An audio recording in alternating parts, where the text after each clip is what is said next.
Hello, and welcome back to the Everwind Chronicles. I am Doug, your DM, and we are a group of friends and storytellers telling you a story through D&D, Dungeons and Dragons. Uh, so where we left off, the party uh, had gone through a long journey of going back and forth and fighting a necromancer, Belladonna Rixa, who they eventually were able to face and kill finally, um, before crossing over into the Feywild, where they made a journey through the Feywild, encountering various creatures and beings of varying levels of power, making friends and enemies, eventually reaching the Sapphire Queen's Azure Grove and successfully convincing her to adopt Selena, and take her in until Selena is ready, if it's even possible for her to become the new Autumn Princess. So they part ways, also bidding goodbye to their bard friend Lopi, and making their way back through the Feywild to return to the material realm. They cross over, they make their way slowly back to Eldawind, and on that journey have a very candid camp scene where Stoic reveals the deal he has made with the devil Bolgash, forsaking Chaldron and giving his life and service to Bolgash in exchange for deliverance from the predicament that the Archfey, the Great Furred One, had put them in. And so some of the party didn't respond, some of them responded in support, and some of them had a little bit harder time with it. And so we're going to see how that plays out as time goes on. But the party progressed to Eldawind to hopefully get back in contact with Hadressa to try and find out what's been happening, as well as how much time has passed since they crossed into the Feywild, which they seem to believe hasn't been that long. But they returned to Eldawind, finding it a number of people in the process of exiting Eldawind, rumors of riots happening, and just growing discontent with the city, as the party well knows of the chaos that has been left in the wake of, partially due to their actions, with various people in power dying and being overturned, as well as the king's general inaction and use of the army to keep order in the city, but refusing to march it to deal with any of the problems at hand. But the party tries to sneak into Eldawind and doesn't quite succeed, with half of the party getting caught at the front gate and the other half getting caught at the gate to the Leaf District, with the exception of Easy, who is the only one who goes unnoticed and manages to slip away, letting the party get escorted, not under arrest per se, but under firm escort, a summons to go face the crown and the court. And when I say court, by the way, I mean noble court, not necessarily a court like a trial, but it kind of is. As the party has been told, there's a lot of debate and varying opinions on the party's actions in the past few months in Karandia. And so now they are finally being summoned to discuss these issues, shall we say. And so the party is 4 of the 5 party is escorted to the castle, into the throne room. But in the meantime, Easy, who had slipped away, we're going to pick up with you first.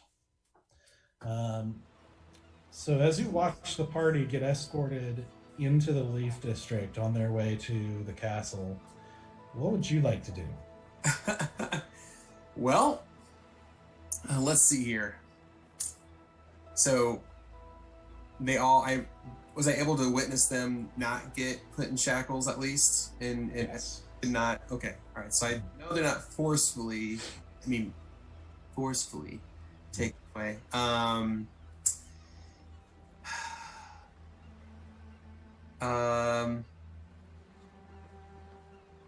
Let me think about this. Right now, I'm just disguised, right? I'm not like I'm not altered. I'm just curious you did use alter self, I believe. I used alter self. Okay, just wanted to double check that. It was one of the spells, whichever one that makes you change your appearance. I can't remember. Completely. Yeah, I believe it's alter self. Yeah, alter self. Okay, perfect. Yeah, into still an old man form. Yeah, you're in an old man form. Okay. I would like to go.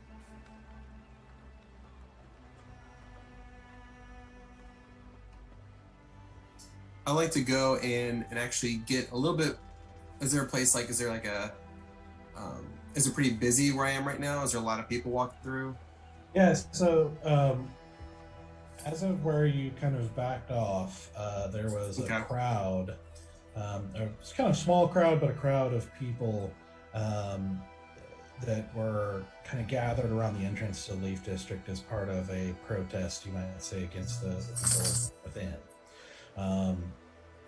Because, in any times of unrest, class warfare happens to some degree. And so there's obviously blame by some on the people in power for everything that's going on. And so there's groups of people outside the gates with a lot of guards kind of holding everyone back. That's you have kind of stepped just a little bit outside of that crowd, like kind of further back, and that's where you're at. Oh man. All right, so so I'm not even in the Leaf District yet, right? Not that this gate would get me into the Leaf District itself. Right. Okay. I would like to change. Actually, I would like to find a place where I can kind of. Is there any place where I can kind of duck into, like a shack or a store or something like that? Someplace where I can kind of be not in people. Roll an investigation check. Perfect. All right. This, but I don't have faith in my. Oh gosh. My rolls are terrible. Investigation, right? Roll 11. You can. There's a little bit of an alleyway. You're not sure if you're probably not going to be completely out of sight. You do see your party getting escorted away as you're kind of looking, and so like immediately you don't see anything that would be out of sight. You can kind of get a little bit out of the way, maybe in this alleyway, but you can also take more time to look around and try to find a more secluded place. Might take you further away from the gate. Who knows? Okay. Yeah, I'm definitely gonna want to get a little further away if I can and find someplace else. Since I've been very confident in this alleyway.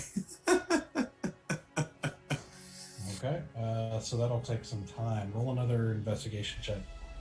Right. This one was a nat 20. There we go. I am so... I know the city like the back of my hand. Okay. I hope you found a phone booth. That's all I want you Throw down a phone booth. Just spinning it real fast. It's the TARDIS. You found the TARDIS. The TARDIS of Karandia.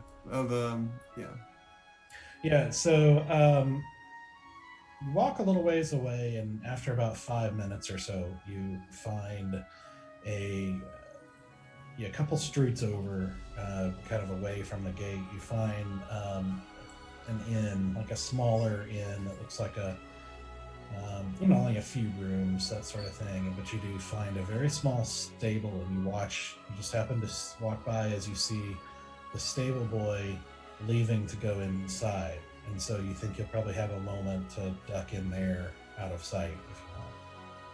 Okay. All right. I am going to go in there, and I am going to alter myself as is it the Colonel Oak? Okay. Yeah. I'm gonna turn to Oak. Okay.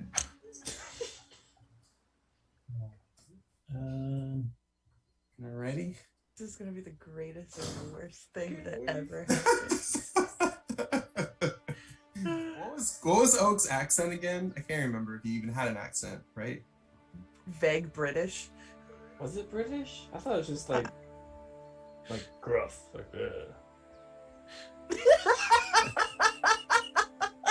It's been a while since we encountered Oak, but I think it was like a slightly.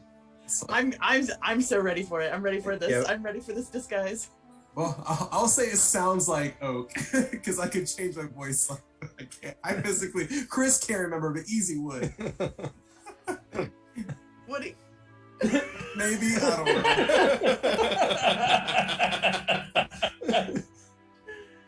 My name is Colonel Oak, yeah? Oh yeah, I've heard an orc.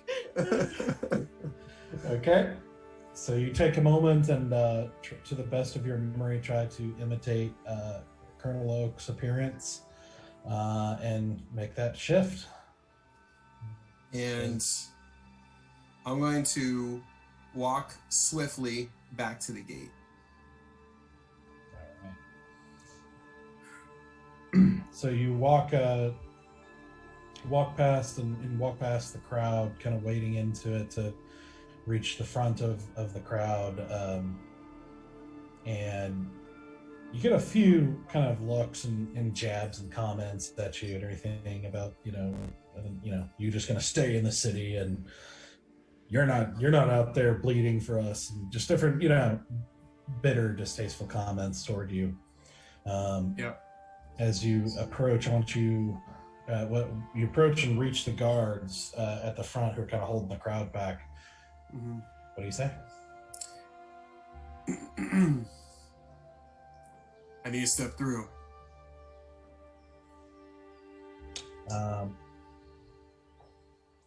Roll a deception check.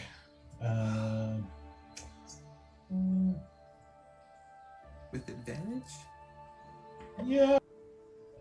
Well, that's unfortunate, sir. Yeah. Well, good luck with that. And he steps aside and has the gestures to the men to open the gate. Much obliged. Much obliged.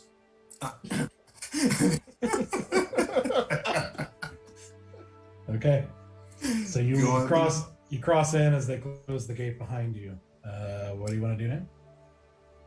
All right. I would like to let's see. Definitely let's see, it's this lasts for 1 hour. Has it been 1 hour? I can change as many times as I want within that hour. I was just curious. Yes, it's 1 hour, yeah. So I probably need to cast it again. No, sorry.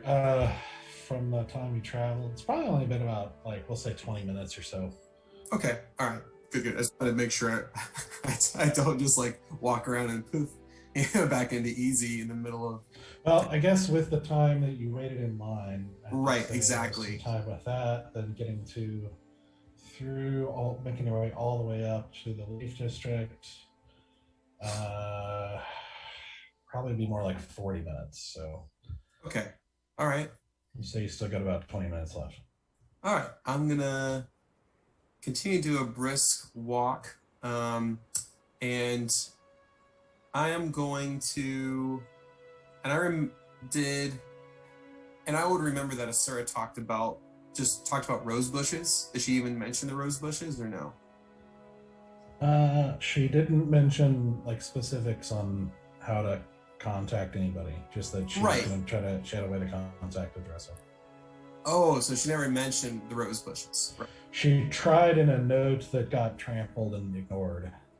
Trampled and gotcha. Yeah. Okay. 10-4. So I would have no idea about the rose bushes. All right, just double check. Right. All right, so I will go and I'll go ahead and try to find gosh, can't remember the name of it. The place where I gave the my crossbow to, my hand crossbow.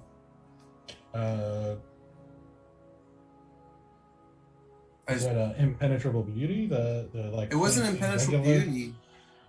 It was Wasn't it errata? It was errata. Yes. Yeah, which is back In the store. back towards the central market. Oh, that was in the Central Market. Yeah, he's in the League Yeah. District. Oh, I thought Yeah, it was he's not bougie. He's Yeah. not bougie. This is amazing. Yep. I wanted to get that invisible hand crossbow. It'd been so cool to use. Oh, dang it. I forgot my horse. Well, I gotta go back again. He's doing No, I'm not gonna do that. Here, I got the wristband. I got the all-day pack. the park hopper. You got the park hopper. I can go to 2 different parks, right? Yeah. Elderwin needs a park hopper system. No joke. So I'm gonna go ahead and try to.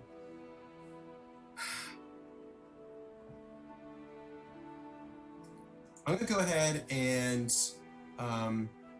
continue on towards the court. Do I know where that would be or no? It's in the castle. I mean, I just go towards the main castle. Yeah, the court, as in like the noble court, like as in the group of people, like it's typically held in the throne room. It's not so much a room as it is like a system. Where the court wizard hangs out. Right, where the court wizard would be typically. So yeah, We've been in that room before though, because when we met the king the Mhm. first time, we were introduced in that space. Right, so I could probably recall how to navigate into that place. Yeah, it's pretty straightforward. Okay. All right. Man.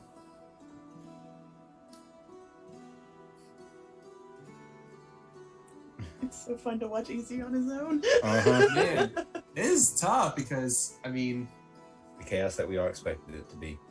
Mm-hmm. I'll try to go to where our houses are. Okay. I'm just gonna go there and investigate. Okay. All right. So if you're gonna go elsewhere, then we're gonna switch back to the group. Let you kind of do your thing elsewhere Yep. while they're Perfect. facing this without you. I was gonna go on a shopping spree, but I forgot where where I needed to go. All right. That's such an easy problem to have. It really is. Is it in there? I can't remember. Yeah. So,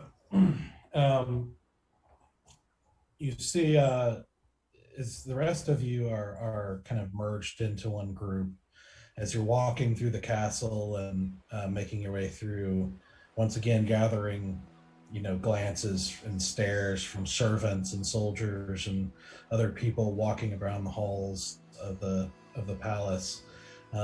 Stoic drops his disguise, getting a couple of startled glances from the escort around you, who all just sort of look at each other and just continue on, knowing now who he is, but knowing they are headed to the place anyway, so there's nothing to do.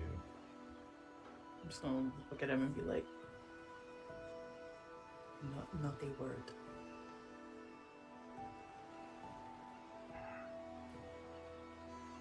Fine.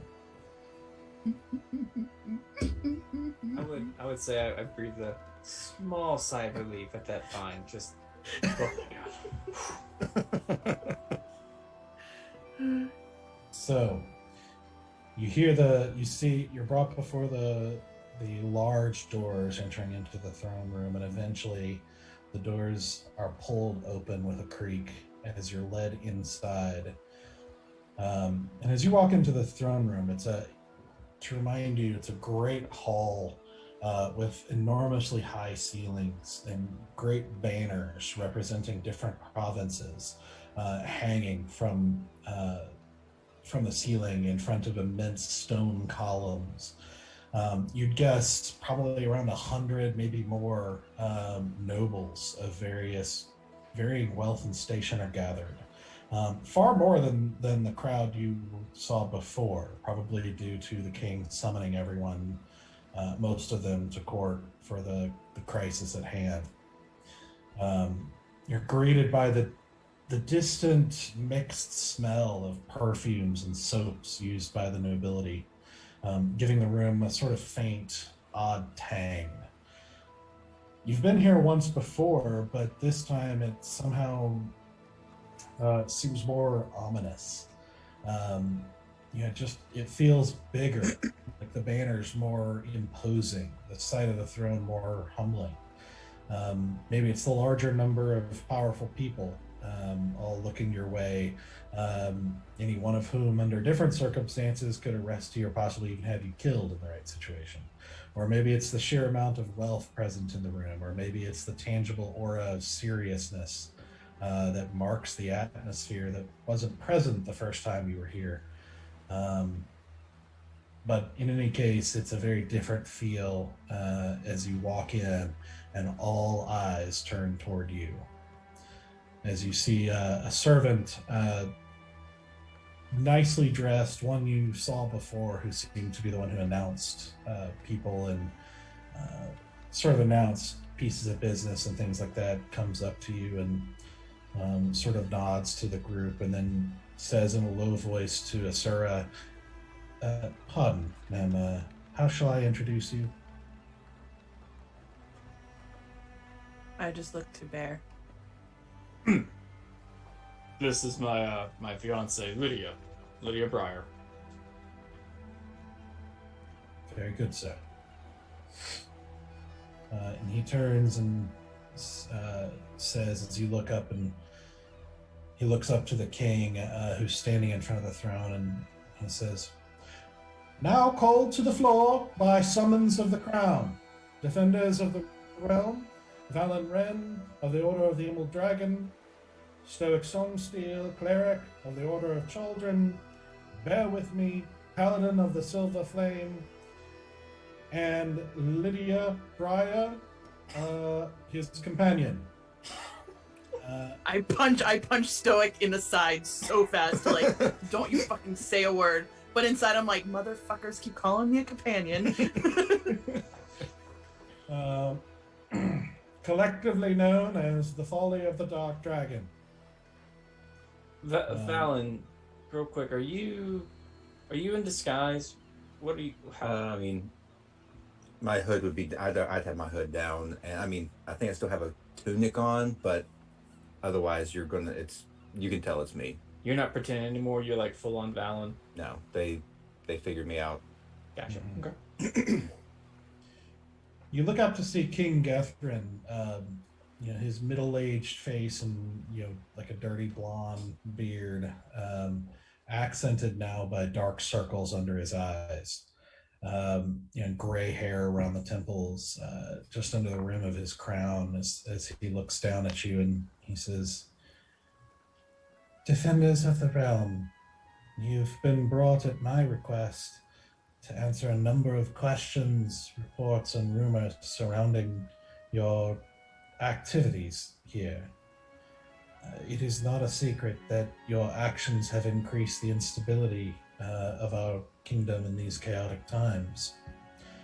And there are some in my court who believe you should be held accountable. It has been a subject of debate among the court for some time. But tell me, where is Defender Easy, the wizard?"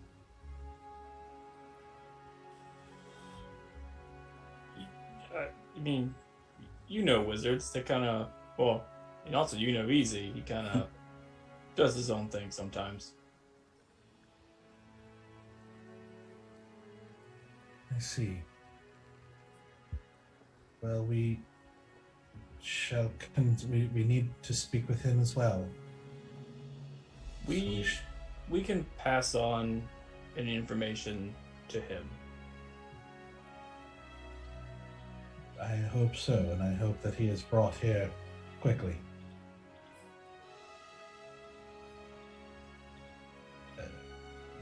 He says, for very well, we shall continue on, and as all things considered and all of the issues at hand and question, it seems to me best that in order to ascertain the truth, we shall conduct a contest of nobles, over which Lord Dernick will preside. He gestures to the side as another noble steps forward with kind of long, straight black hair, with a very neatly trimmed but thick black goatee, who you heard speak once before when he counseled the king on what title to give you guys as So defender. He's kind of on our side. That's the impression we've gotten so far. I wouldn't go that far. I would say when the king asked, like, what reward should be given to you, he said defender. Seems like it would be. He made one or two other comments. He was not aggressive towards you at all, but I wouldn't say friend. It was very few things that he said last time. But he steps forward and he says, I'm honored to do so, Your Majesty. And he summons forth another servant, and he whispers for a moment as the servant kind of writes some things down and then nods and then takes off. To you defenders, I shall explain what a contest of nobles is. It is a mechanism that we use to handle complex scenarios involving those with Karandian titles. Don't worry about it too much. We simply want the truth. By tradition, you will be read the accusations, questions, and mysteries about you that we desire to uncover, and you will each have the opportunity to speak and answer questions. Because of the nature of your group and the fact that most of our inquiries revolve around your group activities as a whole, you'll be treated as a group as well, unless one of you wishes at this time to dissent and stand on their own. I'm gonna step forward, but I do apologize. I'm not standing forward to be separated. I was more gonna ask, it seems that everyone should be here for this conversation. Would you like me to go and try to retrieve Easy, the court wizard? If you know where he is, I'm happy to send people to escort him here. I'm afraid I can't let you leave in the meantime. Of course, I do apologize. I just thought I'd try to help. That's much appreciated. Do you know where he is? Not particularly, but I felt like I'd be able to kind of help figure out. I know his comings and goings. Well, any information you can give, you can relay to the guard, and we can try to find him whilst you all continue with the contest. Well, sure, the last time I saw him, he was outside the city. And whereabouts? On the main thoroughfare. That was the last time I saw him.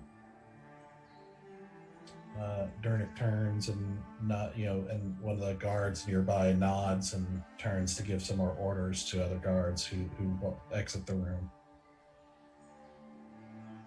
Because I didn't lie. And I go back. Very well. We shall seek him out as we continue the proceedings. By tradition, in addition to the questions governor or duchy will volunteer to be what's known as the assaulter, whose duty will be to prosecute you to the best of their ability. And by tradition, you may ask a governor or duchy to play as your guardian, who will defend you to the best of their ability, if they agree to do so. And if not, another shall volunteer. Have you anyone that you would like to ask to play your guardian? I look over to Fallon. You think Greenwood would do it? I shall give you a moment to deliberate. Please do. All right, group huddle. Can I observe? Do I see Greenwood and Enthris in this room? Yeah, you take a moment to look around, and you do see both of them there. Do I get a sense of which one, if one or both of them are still on our side at this point, since we haven't spoken to them in a little while, if their opinions of us have changed? Roll an insight check. Jesus, this is where I'm not great at these things. Big insight check right now. I know. I only have a +1. Okay. 13. Okay.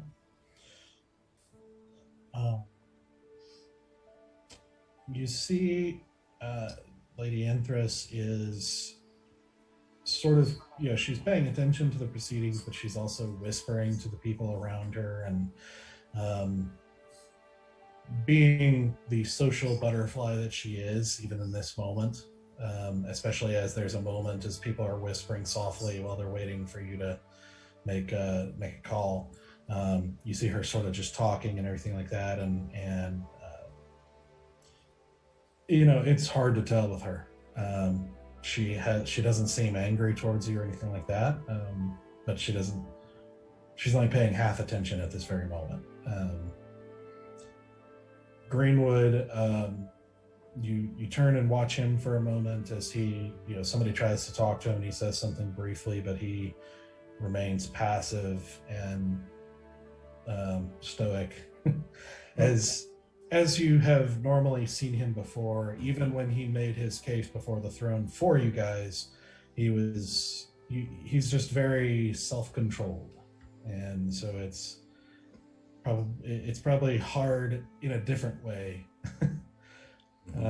to determine for sure what his thoughts are, but he seems as passive as ever, but serious, like he's paying attention more than Enthris is. I'm still not who they think I am. So I am hesitant to say anything. I was hoping I could get out of here and make a change and come back and then none be the wiser, but I either have to reveal myself or I have to keep this pretense up for this entire conversation. Which means I'm probably not going to be able to say much. It's up to you. If you wanna announce who you are, that's fine. But I can continue to say you're my fiance if that's what you want. I'm just afraid that if I switch now, they're going to be upset because Right. I literally lied my whole way into this place. Right. However, it is a obvious failing on their part to not figure out who I am. But such as it is.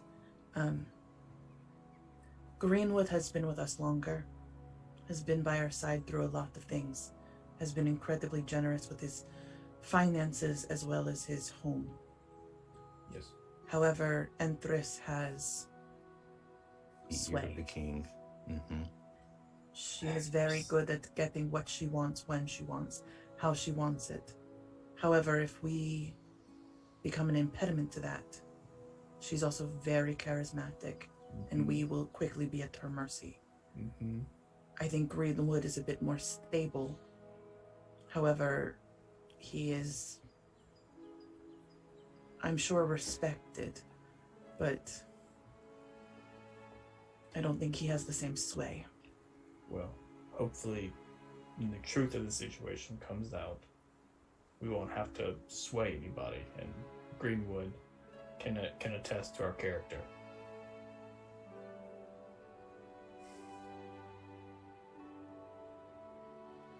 think I'm more on the side of who has the ear of the king, who has sway, who has charisma. And Bear, you are on the side of someone who is stalwart and knows the truth. Well, and also someone who's seen us in action. He's seen firsthand that we're not the bad guys.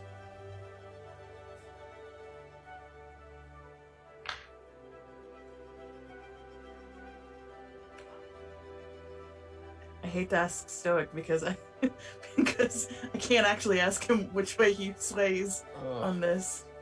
I know. Unless we want to just like roll a dice for him. Yeah, we can do that. Yeah, because I could see him really going either way on this. How would you roll that dice? Like just like 11 through 20 is one, 1 through 10 is another? I mean, you could do something like that.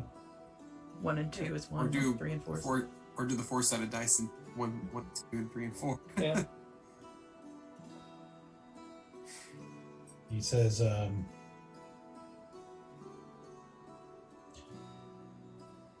I haven't liked Lord Greenwood most of this time, but I did like him the last time. He's grown on me. I think he takes things very seriously and fairly.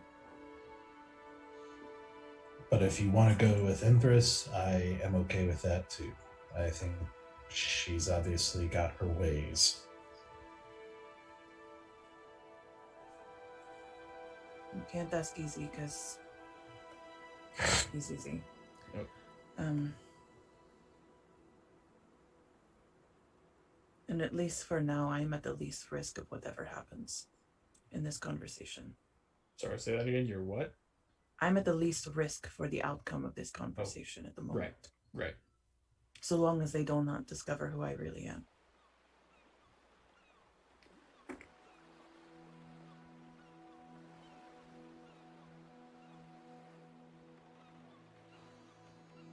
I'm sorry, Valen, but I say Greenwood. Okay. Greenwood it is. Just break the huddle. Go team. Yeah. And Folly. Just step up before everyone, and we have chosen to have Lord Greenwood represent us. You hear some whispers and just in general reaction from the nobles, who eventually fall silent as Lord Durnick says, "Very well, Lord Greenwood, would you be willing to play guardian for these folks?" Lord Greenwood steps forward, wearing his, dark, almost black but not quite dark green attire. Similar to what you've seen before, kind of simple but very well made and very nice. With a cloak that around his shoulders that bears kind of gold edging, sort of matching the color of his house.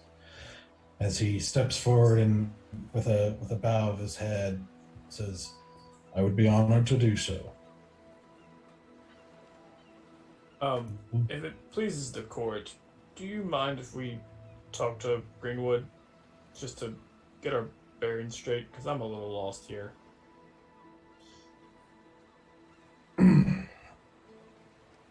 I would be willing to give you a short moment, yes. In the meantime, was there a volunteer to play a Psalter?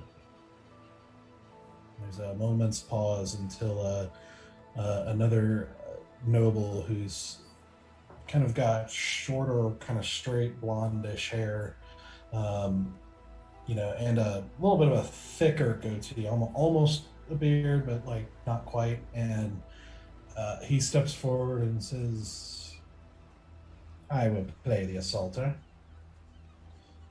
"Thank you, Duke of Ari. We shall then give you a moment to consult, but I must ask that it be quick, as we need to move on with business." Right. No problem. We'll be quick. So you hear more whispers and mumbles from the nobles as they all sort of start talking as Greenwood makes his way over to your group. And he says, "It's good to see you safe." Yes, you You too. as well. Thank you for helping us with this. I will do what I can. So, what are we looking at exactly? From the best of my knowledge, there have been rumors around harassment of the Oaken Anvil, rumors of atrocities committed on the battlefield, and that have surfaced later around the fight with Malrazig, rumors of involvement with the rather suspicious death of Duke Einho, reports of killing city guard in the process of your assault on Kotok, reports of assassination of the archpriest of Karandia, and rumors involving the disappearance and murder of a number of priests of the Order of Chaldron. Okay. Pretty serious allegations. Um,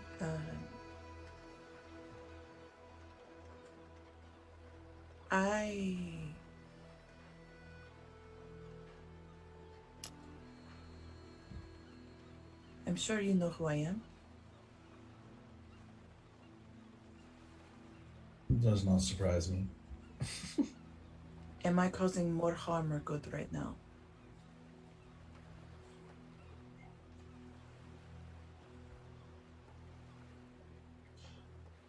As with all such things, I suppose it depends on if you get caught. However, I would say it's probably best to be straightforward. They will seek you out and bring you before the court if you're not yourself here, and they won't appreciate being deceived.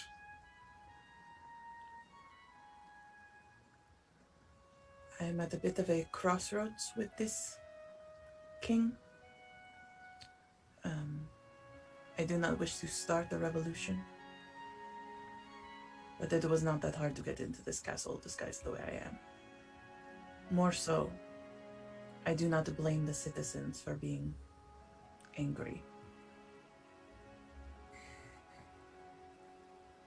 He gives like sort of a long sigh, and they have much to be angry about, as do we all. We are a little bit... I only ask because we are at the true loss of time.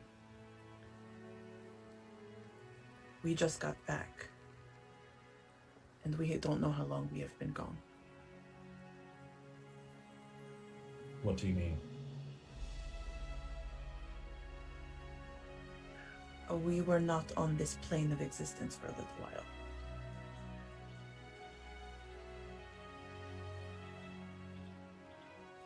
I should like to hear more about that, but I think now is not the time. It is not, but I don't know how long we have been gone to understand the context of how bad things have gotten.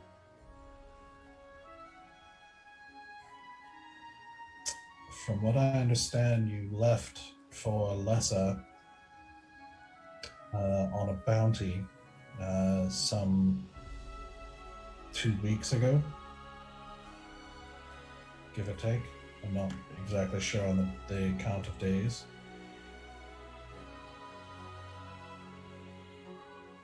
We're out and back, and It pretty much lines up with the timeline, doesn't it? DM.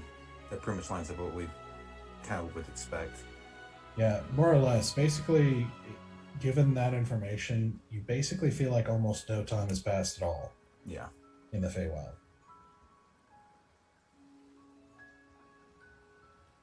then we were not gone as long as we thought we were. Or could have been.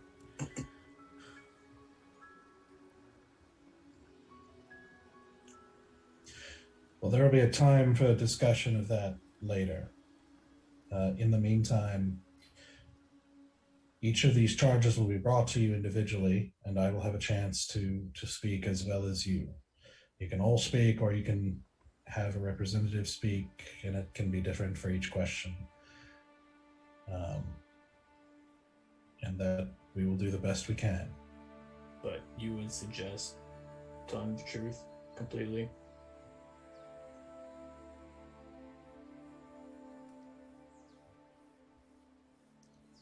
I would, if your character is what it seems to be.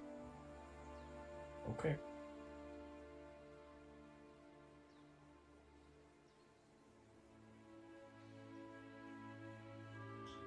Thank you. I shall do what I can. I And think then turn, yeah. just before we get started, we are having some internet issues, so I think we might have to, because I feel like we're getting ready to get into some really intense stuff. Okay. So I think we might have to actually back out for a little while and let some stuff get fixed. And I think probably we'll just take our break now, and then we'll just go through the rest of the way. Okay. So I'll just take a really early break for a few Yeah. minutes and let us work out some technical stuff so that Yep. we can get into the The meat of it. contest of nobles. All right, so just bear with us, guys, and we'll be back in a few minutes. So, picking back up, Greenwood had agreed to be your quote-unquote guardian in this proceeding, and just debriefed you on some of the things that you're going to be questioned about, and kind of it was reaffirmed that the proceedings basically are you're going to have a chance to talk, like basically they're going to handle them one at a time, and you'll be able to have a chance to speak, either one of you or all of you, however you want to do it, as well as the assaulter and guardian, and they will kind of move on accordingly. So as Greenwood turns back and notifies Dernick that they are ready, Dernick takes a moment and he says, "Very well then. And since you are not native citizens of Karandia, I should tell you as well, just as a side note, that the role of assaulter and guardian are both taken very seriously, but it is also by tradition meant to be completely impersonal. The assaulter is not necessarily your enemy in real life, and the guardian not necessarily your friend, so I hope you will take that into account as they do their jobs. So, as we begin to proceed, and as he talks, Asura, you feel physically uncomfortable. You're not exactly sure why, but you just start to feel it's not temperature or pain per se, you just feel uncomfortable. Can I look around? Sure. Is there anybody looking at me in such a way that would make me think like someone's doing something to me? Roll a perception check. More perception. Okay, that's what I like to see. Oh, that's right. I have really good perception. That's an 18 plus 7, so that's 5. 25. Okay. So you take a moment and look around as Dernick is talking, and most people seem to be paying attention to Dernick. You see a few people kind of looking at you and then looking back to him, and nothing that really, catches your attention exactly. 25. Jesus. Whew.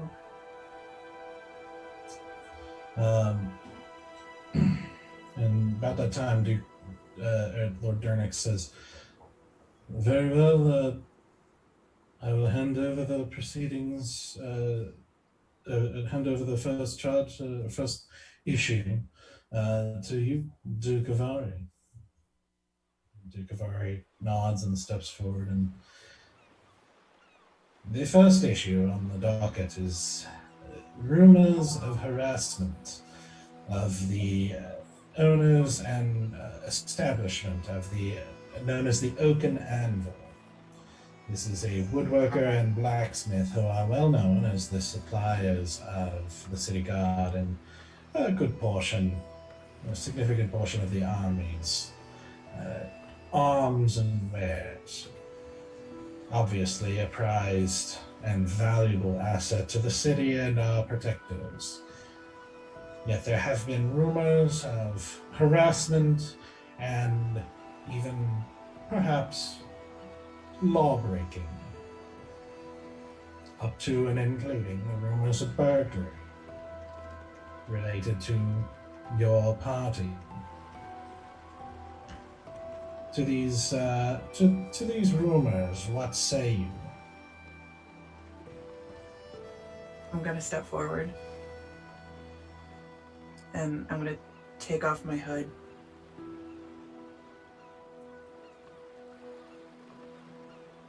My name is Asura Vapula, and I was the one who did that.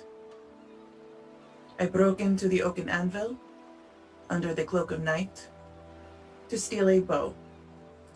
I left money to pay for the bow when I did.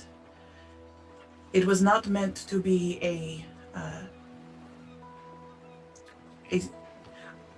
the intention was to cause mischief and to get back at the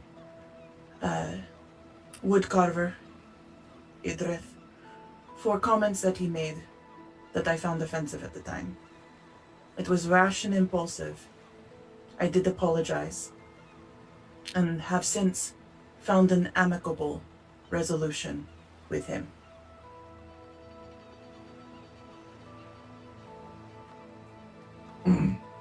So let me get it straight. You're admitting to this burglary. Yes. You hear a whisper, a bunch of whispers and kind of murmurs through the crowd.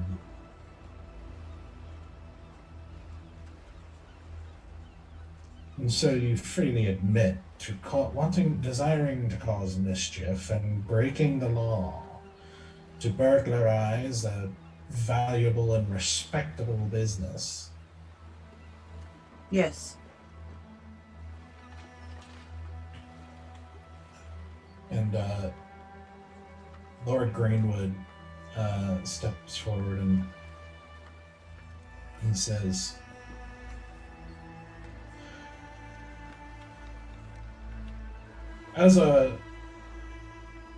this has been a topic of debate of some time.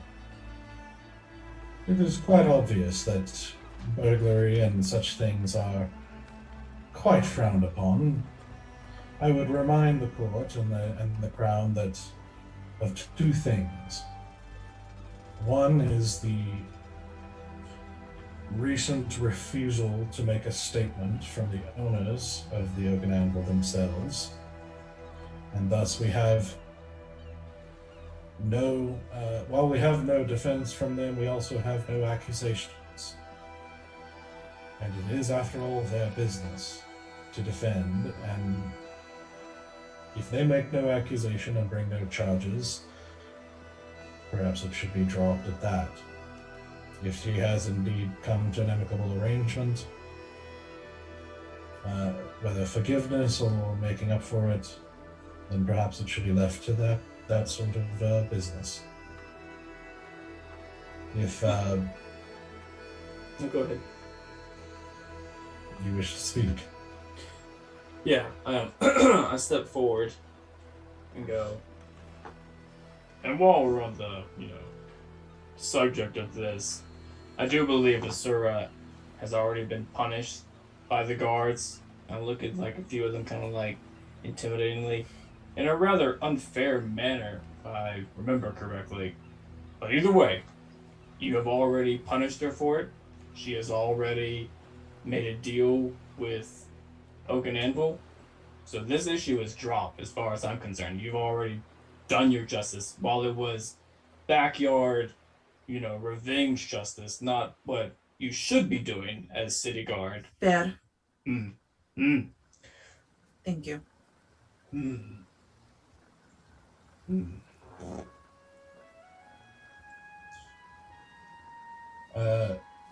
You hear even more murmurs and whispers at Bear's words, and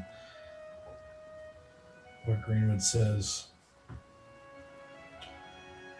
I move to call forth Colonel Oak.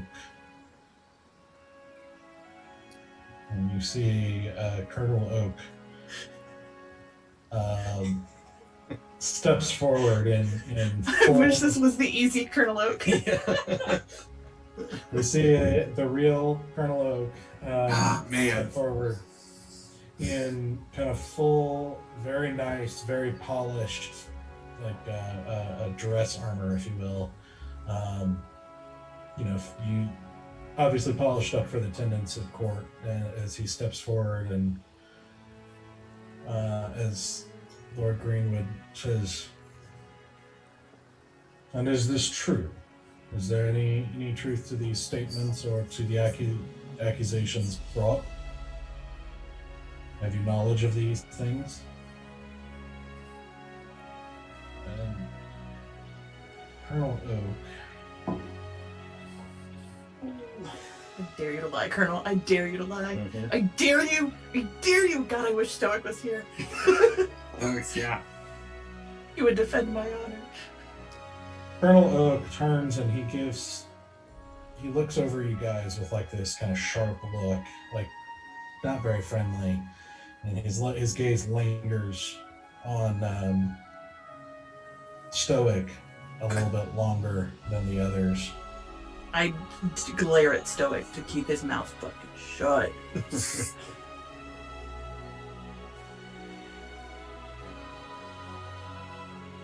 I have indeed been informed that Idrith, the woodworker, wishes to bring no charges or accusation at this time. As for any other issues brought up at this time, the city god has no comment. I just kind of give him a side eye.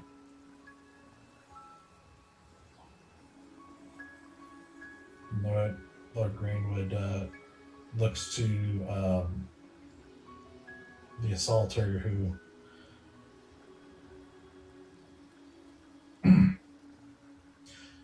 thinks for a moment, but then nods in a sense as Colonel Oak nods and stands, steps back into the crowd. And Lord Greenwood said, there you have it. I believe on this particular issue that one should be commended for being so honest, that this was a personal dispute that was resolved in a personal manner. Seems to me we should leave it at that. And Duke Avari says, that may be, but yet we still have someone who believes themselves to be above the law, who intentionally wishes to cause mischief, in her own words, and who intentionally and callously breaks the law on one of our most respected businesses. We cannot simply allow someone to break the law whenever they feel like it, and then have it wiped away on a whim. And they both turn to Dernek, who says, thank you all for speaking. I shall leave this issue now to the Crown, and we shall move on to the next one. What is Gethrin? What's his expression? Gethrin when she admits to the burglar and everything. You see him kind of shift in place, but you can see. Roll an insight check, actually. Sure thing.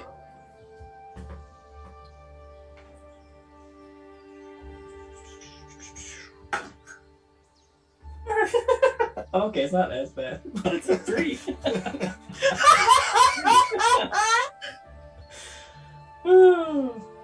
You can see the king seems to be passive, like trying to keep a straight face, like a poker face, if you will. While everyone is looking at Gethrin for the ruling, is Oak still standing next to me? No, he was never standing next to you. He stepped out of the crowd and then spoke and then stepped back in. I'm gonna make eye contact with Oak.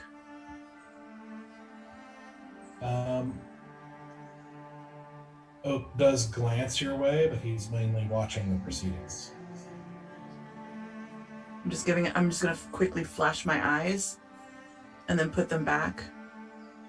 Just as a warning. If I get punished, he gets punished. You see him narrow his eyes a little bit. He doesn't seem intimidated, he just seems staged. This wasn't about intimidation. This is my last kindness. I didn't call your men to this.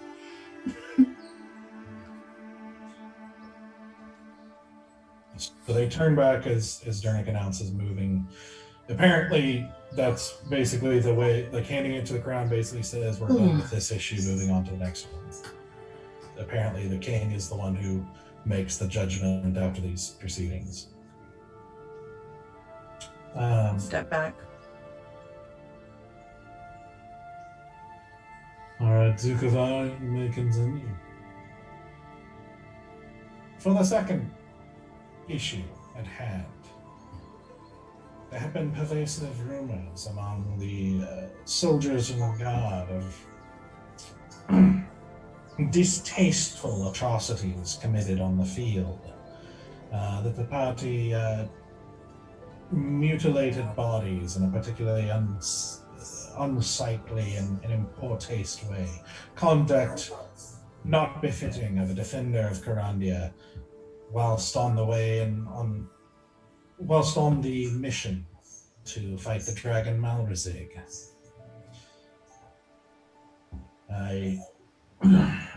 The rumors of this and severity of these accusations only came to light after receiving your current rewards and titles, but still certainly not conduct befitting one of such a title.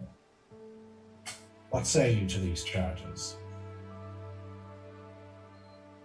I look to the boys. Do I need to step forward again? I saw a step forward. No, didn't say though. I'll step forward. I was just checking with the boys if they were okay if I step forward again. Oh yeah, go for it. Yeah. I step back forward again. I committed atrocities on a gentleman during battle to gain the trust of a corrupt man. In doing so, my hope was to take him down. Kotok. I had to make a judgment. I deeply regret that decision, for it cost me a lot mentally and emotionally, and of course, did not reflect well on myself or my team. They were not aware of the secret mission that I had placed myself upon to get in Kotok's good graces. Secret mission, you say? Yes, What is this secret mission? I decided to befriend Kotok. Why? I wanted to take him down.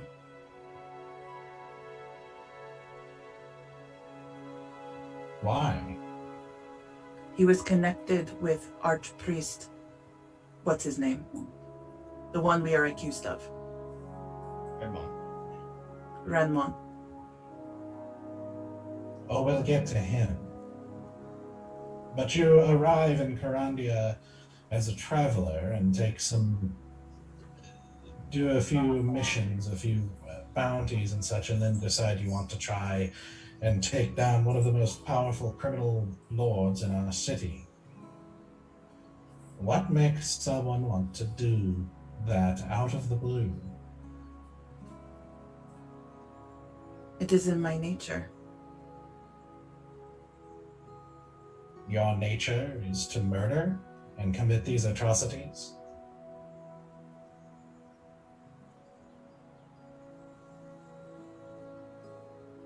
It is in my nature to go after people who hurt other people. And yes, I make poor choices in how I handle them.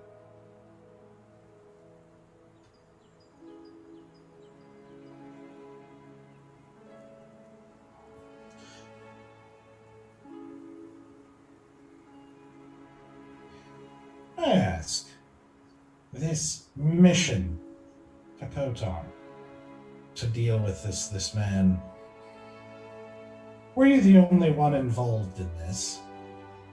You and your group? No other member of my group knew what I was doing. That is correct. And no one outside of your group? I cannot speak for anyone outside of my group. I am not asking you to speak, I'm asking you to say if anyone else was aware of or was involved in this secret mission. If they were, I was not very subtle. Why don't you go ahead and roll a deception check? You're hedging pretty hard here. I've got a +8 to my deception, please. And that Please, high roll. God, please. Okay, 13 + 8, so 18, 19, 20, 21.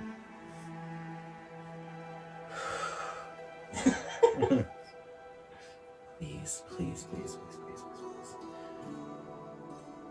He says, we'll return to that.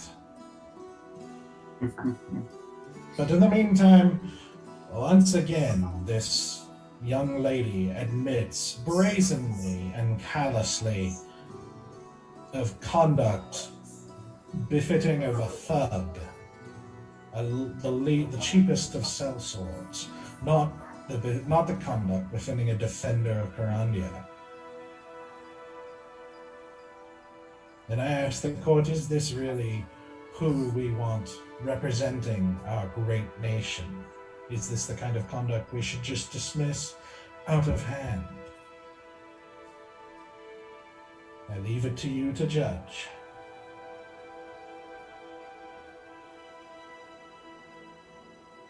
Lord Greenwood then steps forward again and he says,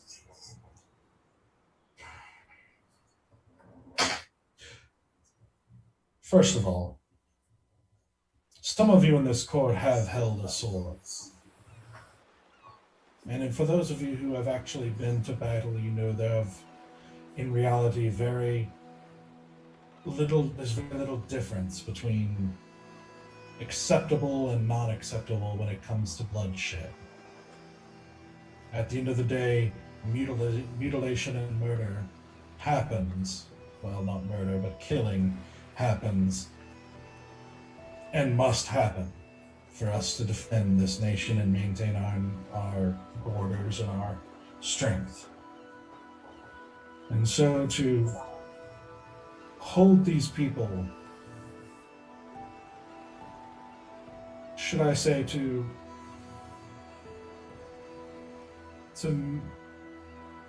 magnify some very small difference in methodology in the midst of a mission where they, might I remind you, faced a dragon that no one expected, no one knew was there, and yet when they faced it, they chose to fight. They did not flee as cowards, they chose to fight a black dragon, and did so successfully, slaying a dragon and annihilating a great threat to our realm. An accomplishment this court has already recognized and lived in the benefit of. And so I might remind that the accomplishment and bravery shown by this group, I would say, should vastly overshadow such small mistakes. For I can guarantee you that no one present here, whether on the battlefield or in the court, do not make mistakes. Secondly, it is no secret to anyone in this court the sort of man that Kotok was and the sort of organization the Leatherhand was. If she was indeed trying to do her best to rid us of that vile man and that dark organization, I would not begrudge her being able to do things that some of us might find uncomfortable in order to gain his trust.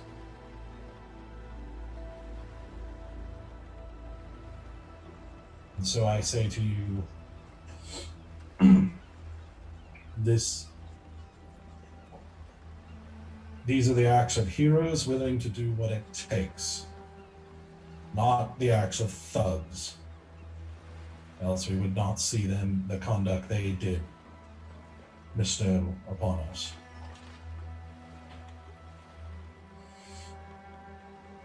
He steps backward and Lord Dernick nods and says, "Any other words you'd like to say before we move on?"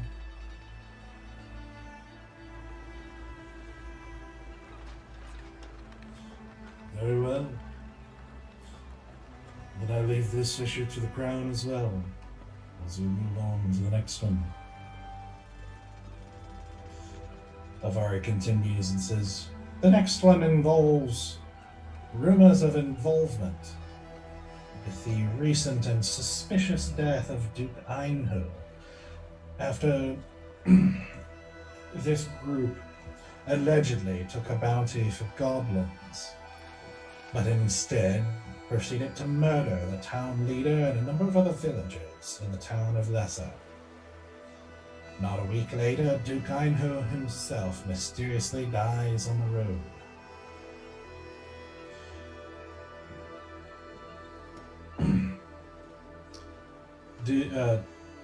Greenwood steps forward at that moment and kind of interrupts him and says, "Lord Dernick, if I may, I move this question to be struck. The timing of the late Duke's death makes their guilt impossible. The Duke was traveling from the west, still a day out from Elduin, and this party would have still been over a day from Elduin coming from the southeast from the time they left Lessa. Unless they have rediscovered the powers of teleportation, they cannot have been involved." You see Lord Dernick sort of stroke his beard a little bit as the assaulter says, "Lord Dernick, I grant that their direct hand.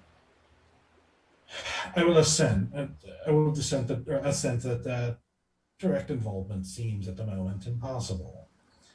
Yet, I believe we still cannot rule out association.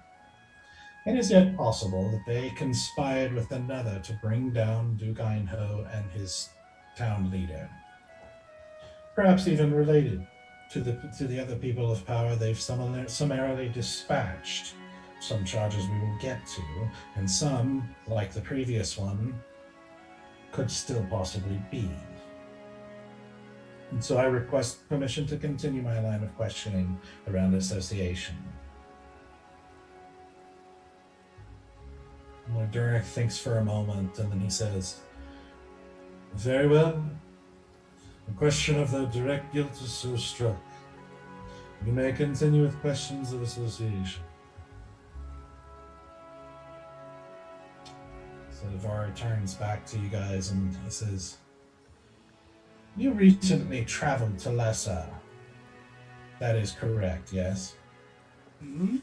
Correct. You did so on orders or in partnership with anyone?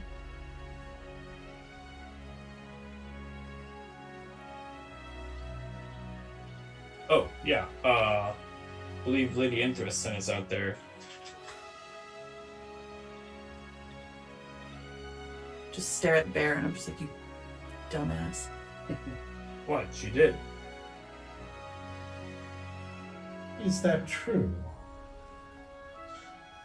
I summon Lady Interest to step forward and speak then. Interest steps forward,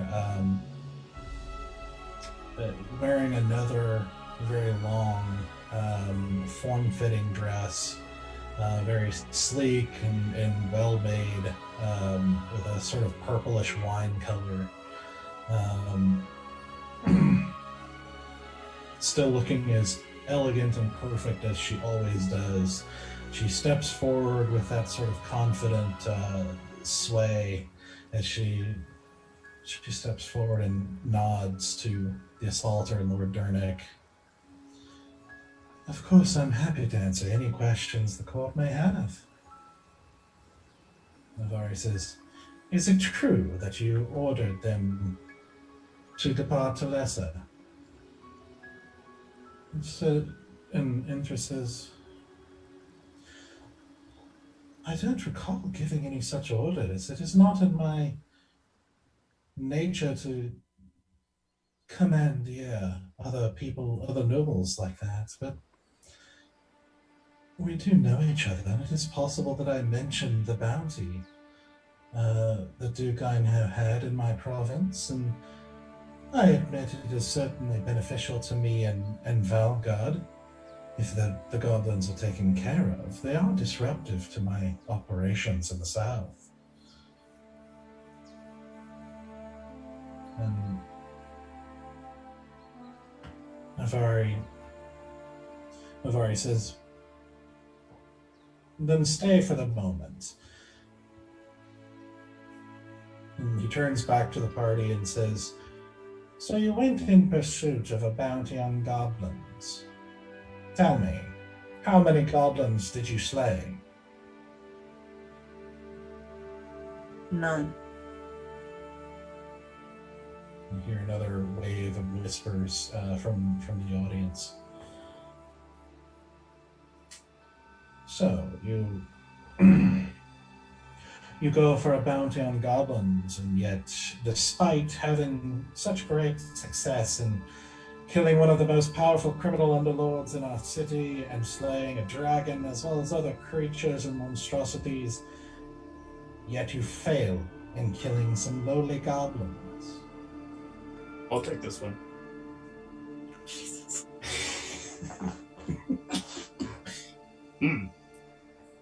You know who I am. You know what order I serve under, correct? You know the Silver Flames, what they're about? I do. Kind of like Asura, I also have my own motives in the group. As a Silver Flame, I seek out corrupt clerics and paladins. So, whenever we go to a town, I'm always looking for that. That's my mission. That's my personal mission. We get to Lessa. Things seem a little bit off. Turns out our suspicions were correct. Things were very much wrong in that town. In fact, there was a necromancer there, hiding underground with the town leader on his side, kidnapping homeless people and sacrificing them. All under the watch of the town. We came in and we stopped it. No, it wasn't goblins, you're correct, but we're not just gonna... When we find out injustice resides somewhere on that magnitude, we're not just gonna turn a blind eye to that.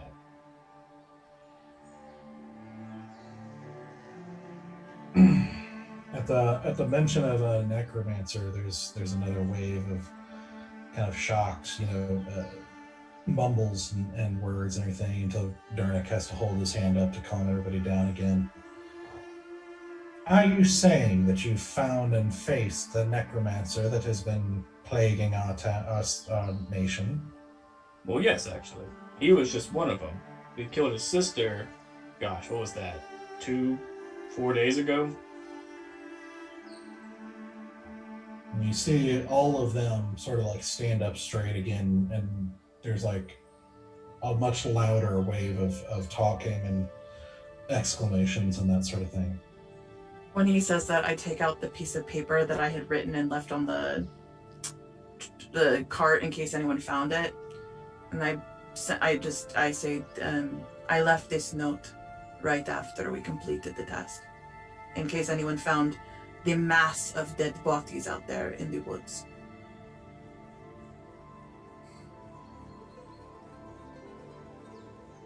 You see Avari kind of looks to Durnick, this kind of being a big thing, kind of like what, looking to Durnick for what to do next. And Durnick kind of gives a glance at the king, and then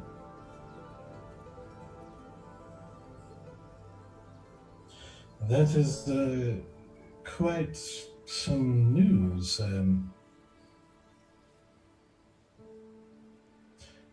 Have you any proof? Easy. Can you? Oh wait, he's not here. Nope. God damn it. Nope. Our only proof is nowhere to be found. Do we have any proof?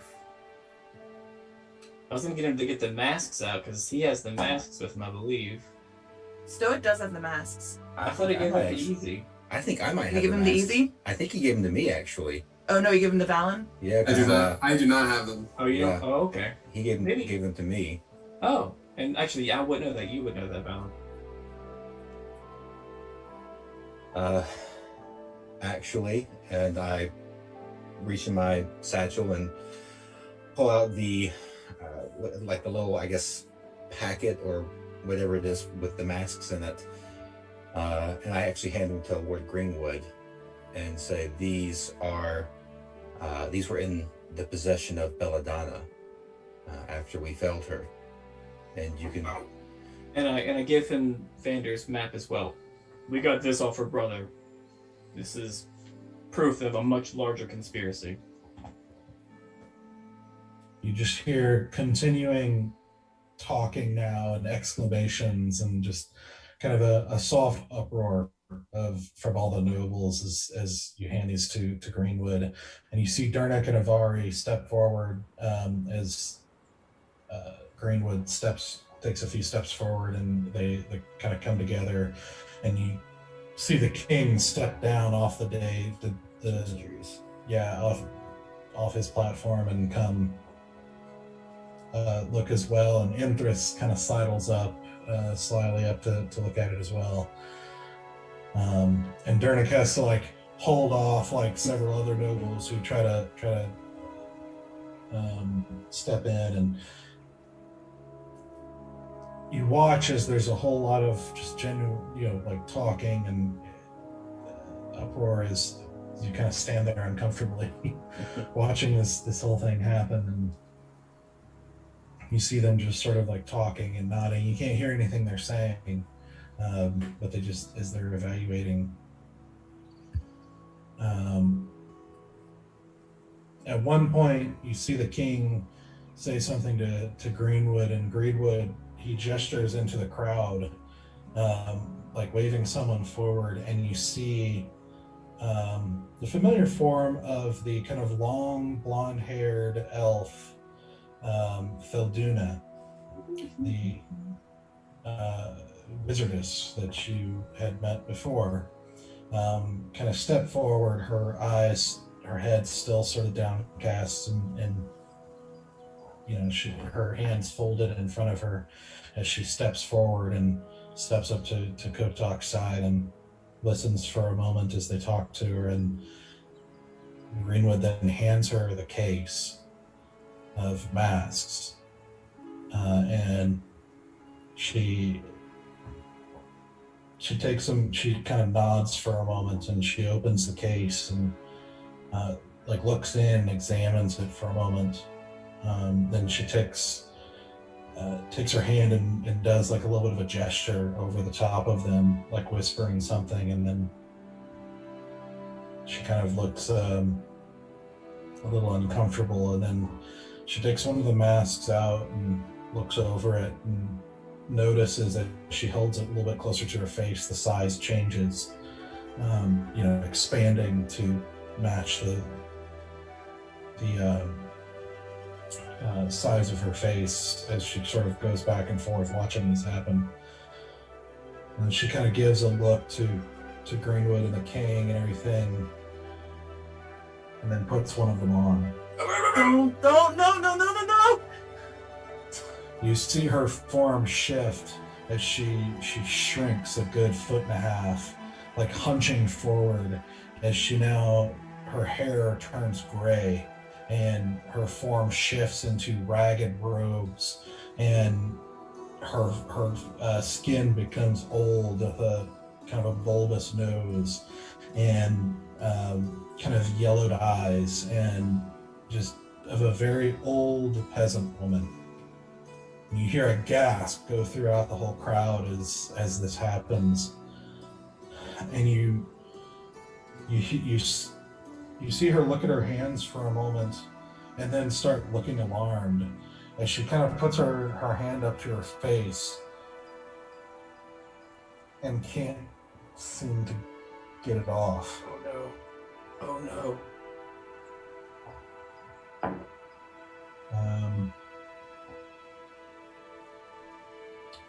After a moment of alarm, she finally manages to rip it off of her face, like taking a step backward, like holding it in her hand still as her form immediately shifts back into the familiar elven, like slender elven form. As she looks, and you just see all the color is like drained from her face, and she looks up back to the king and the nobles gathered around her as she whispers something to them and just sort of shakes her head.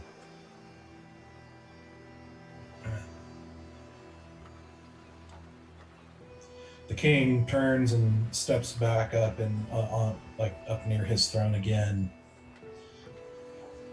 and he says,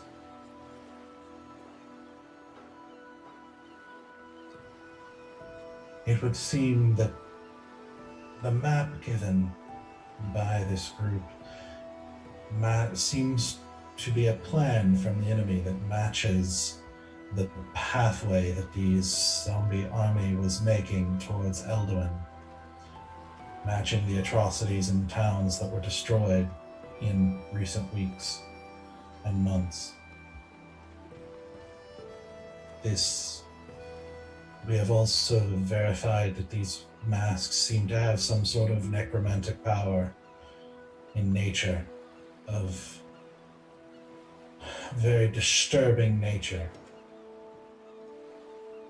So we have no reason to believe that this is not what they say it is, aside from the reports that we've had of the leader of this army wearing a mask that matches the description of some of the masks in this case.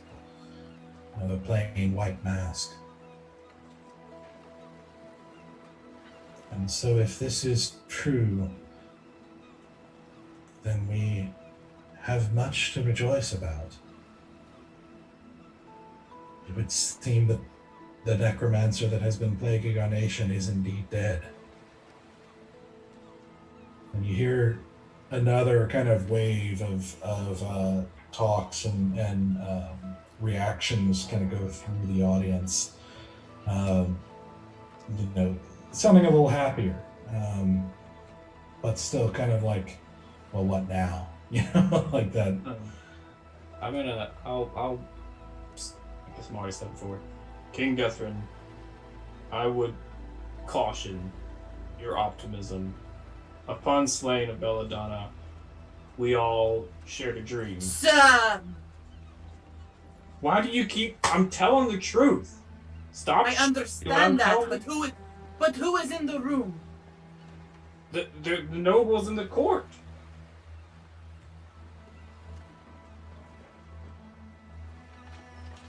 Listen, Please do not give all of the details.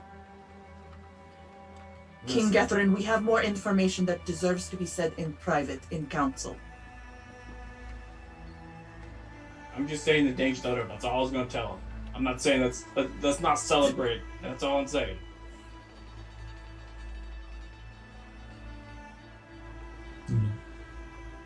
You see the room falls back into some whispers and almost quiet at this sort of outburst.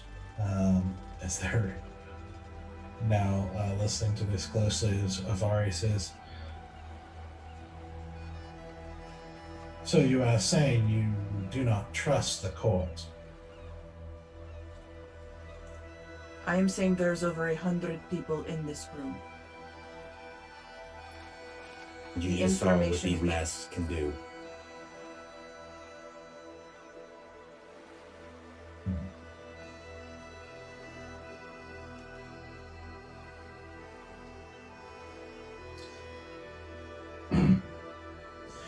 Your Majesty, it is...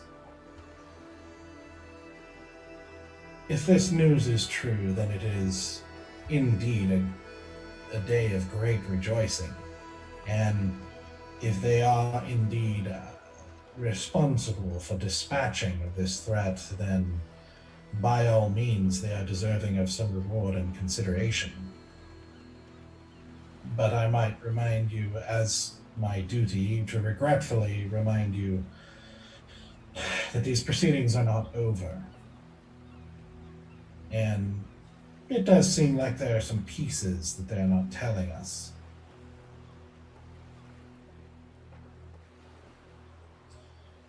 You see Catherine, like, kind of give out a big sigh. He says,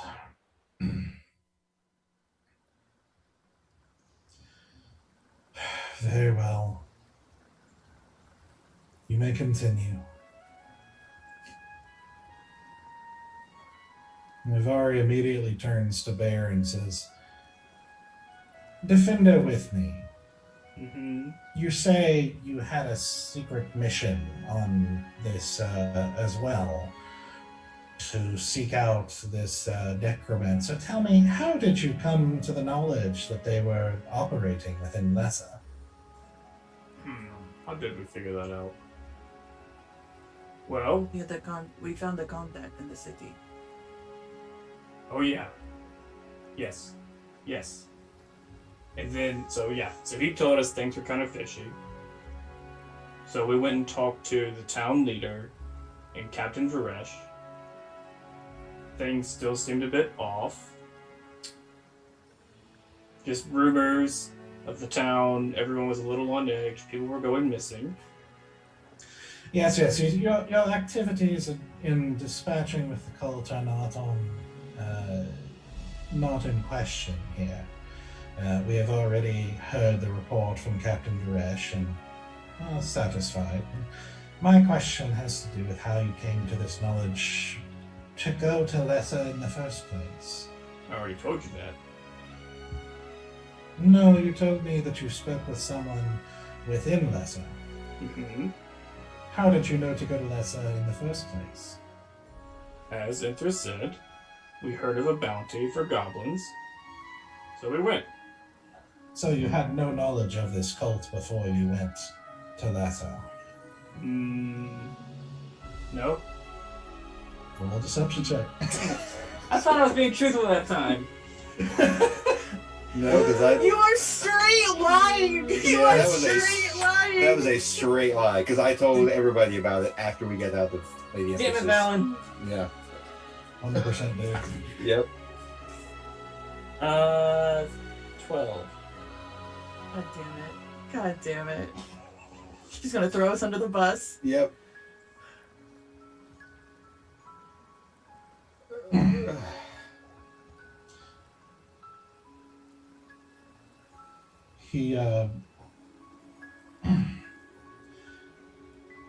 He watches you carefully as you say that, and he's silent for a moment as Greenwood steps forward again and says,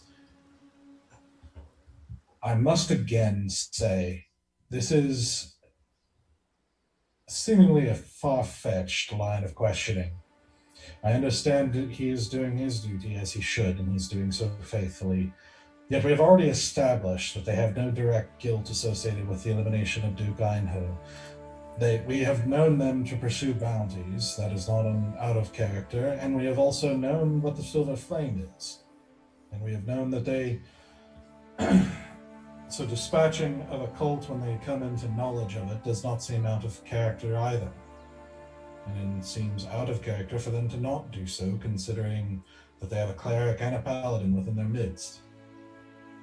I must also point out that if what we believe now to be true is true, that adds to their credibility in this particular case. They were dispatching with this necromantic problem. Something the Crown should be happy with, that they dealt with it, so that the Crown would not have to. And he says this with like a stern look towards the king.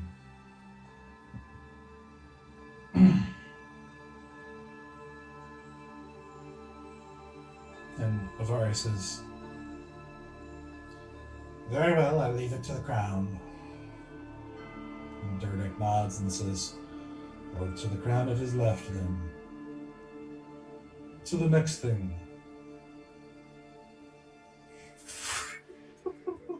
I'm sweating. I hate this so much.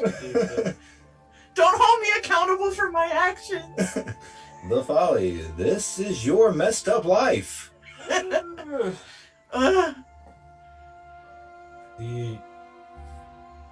The next issue at hand is reports of killing city guard while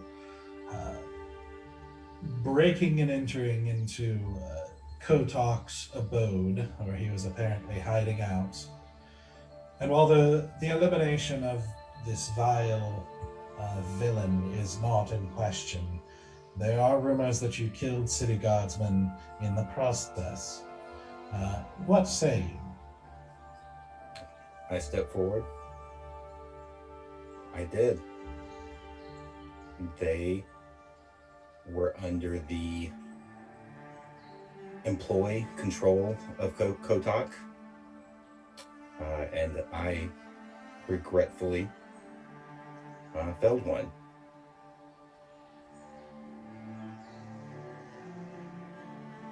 DM, it was just one, right? I think there was only one that died. The rest of them we knocked out, and then I think a few escaped. I'm pretty sure I had the only fatal blow on the whole. Yeah, we only had one fatal blow. The rest were able to get up and get out. Yeah. Because we had to not bring some of them back. Yeah. I know we let some of them escape to run and try to save the families and all that stuff too. Mm-hmm.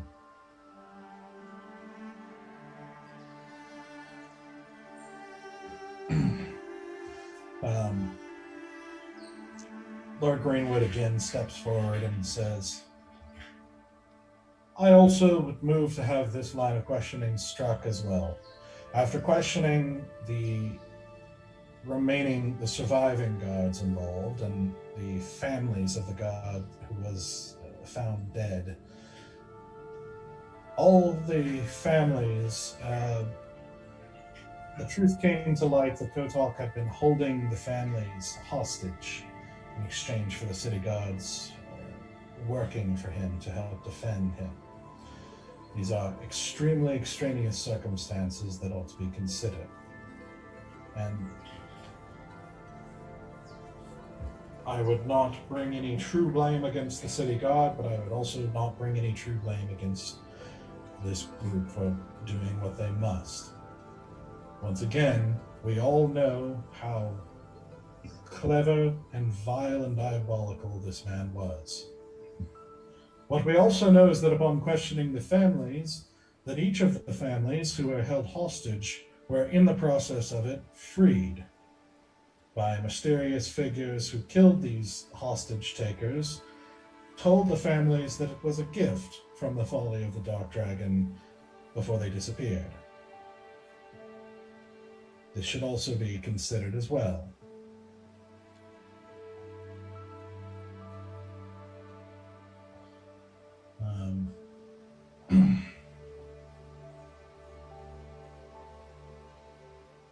Avari nods to Dernick, and where Dernick says,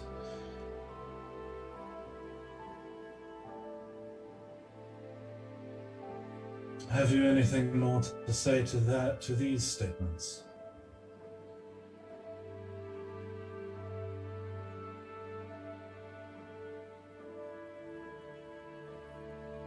Who's he talking to? Us? To you, yeah. To me? Me specifically? The group. Oh, the group, okay. You're still stepped forward, but... Yeah. No, I believe all that needed to be said has been said.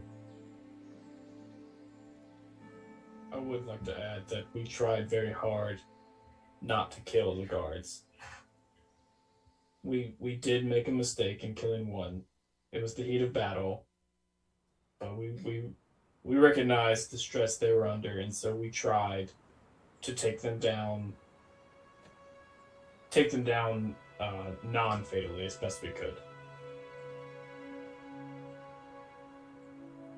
And Greenwood kind of turns to the court and says, "And I ask you this. Which of you would be able to say that you could adequately defeat an enemy without killing them? It is an impressive display of skill that only one died, and that most of us in the same scenario would not make such distinctions. Again, this is commendable behavior, not something to be condemned."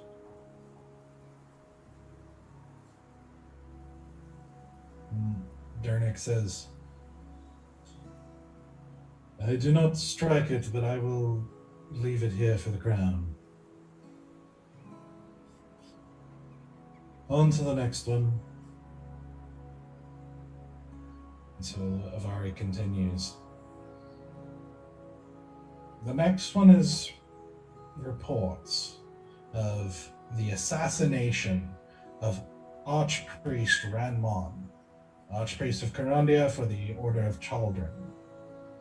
That the party is accused of traveling to the compound owned by the Lord of Chaldron known as the Retreat, where they summarily fought and executed Ranmon and one of his priests. What say you to this?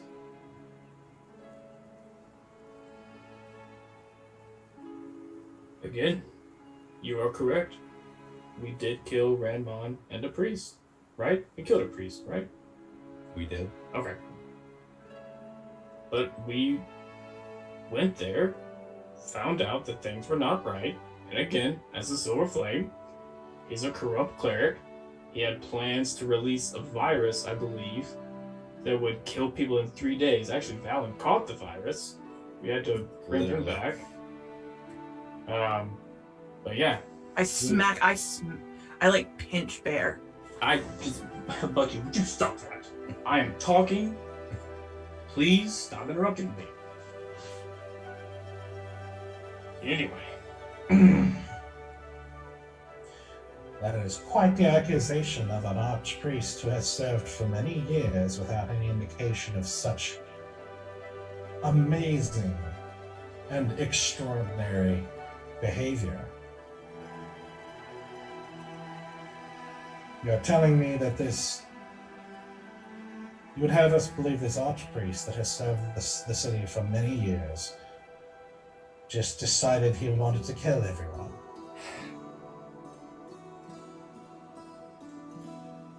I have told you the truth. It seems that sometimes the truth does not want to be heard by the court, but I can only tell you what I know to be true.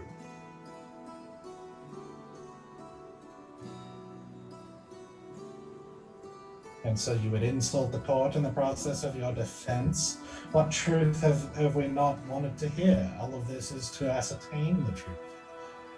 We are not the one who has been hedging sometimes. Listen, like I said, I can only tell you what we know. We went in there, we found out he was planning some big thing, and we stopped him.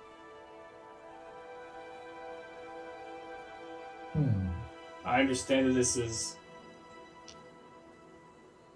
causes a disruption, I know that what we do is not easy, but sometimes it needs to be done.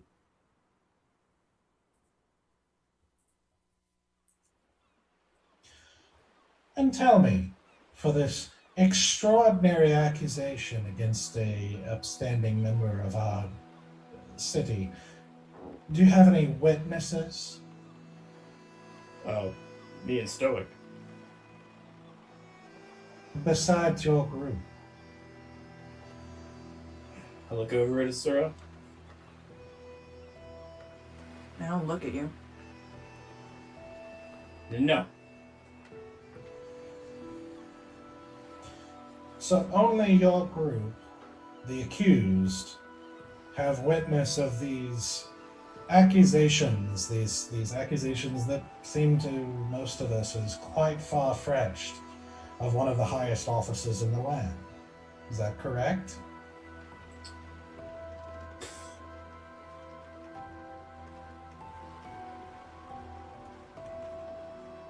Yeah. I suppose so. I'm sure the Order, in their entirety, have also done a line of questioning. I do not know the inner workings of the Order.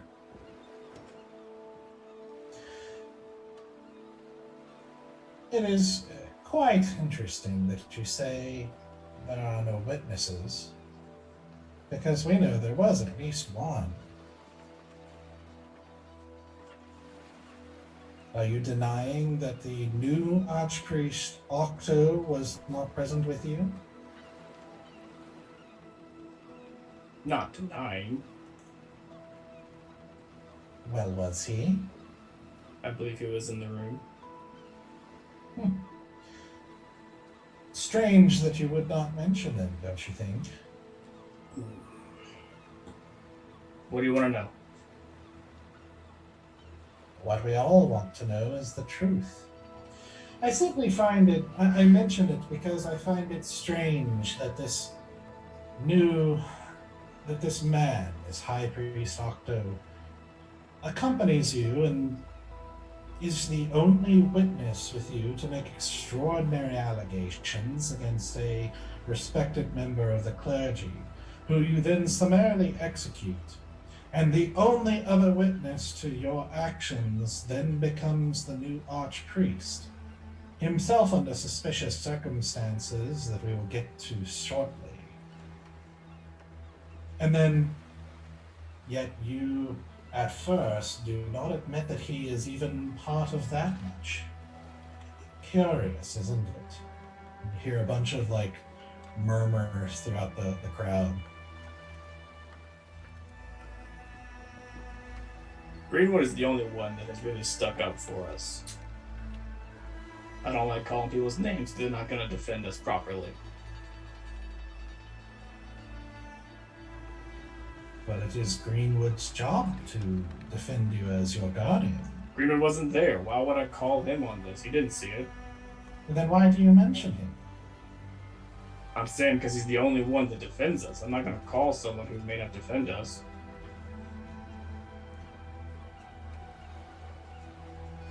Is that not also strange? Are you saying only one member of the nobility that you've had interactions with would be willing to defend your character? Sure, it's very strange. But I don't think it's the fault is on us.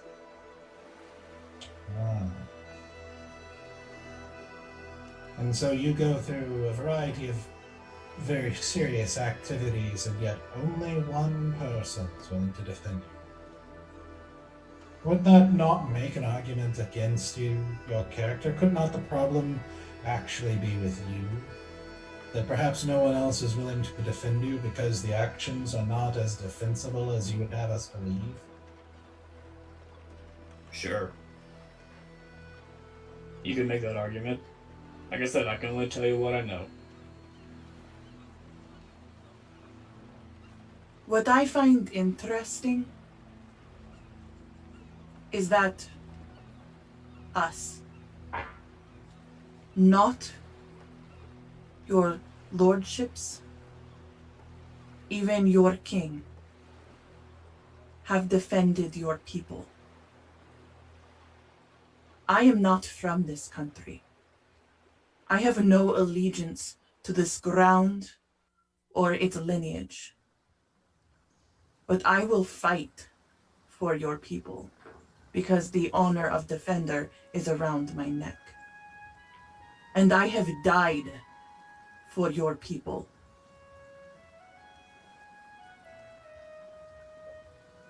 I stand here today, very luckily, because I fought to save your people against a necromancer.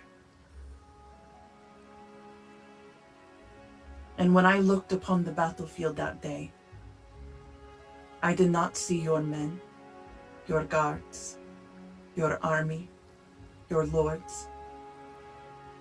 I saw the people beside me.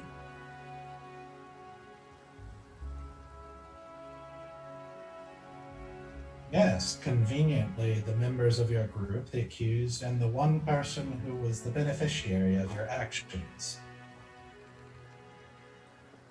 Who benefits from war and violence? Now that is the question, isn't it?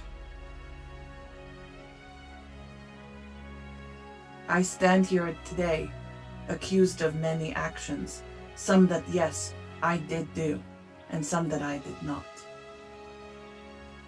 I did all of this to protect Karandia.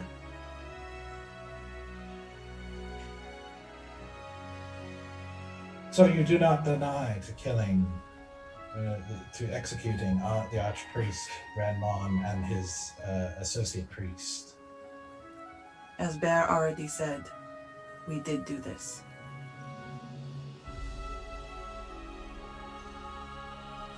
Mhm. There were bodies, hundreds of bodies, behind the retreat. And a necromancer was doing great harm to your people. I do not understand magic in that way, but I do understand what piles of dead bodies are for.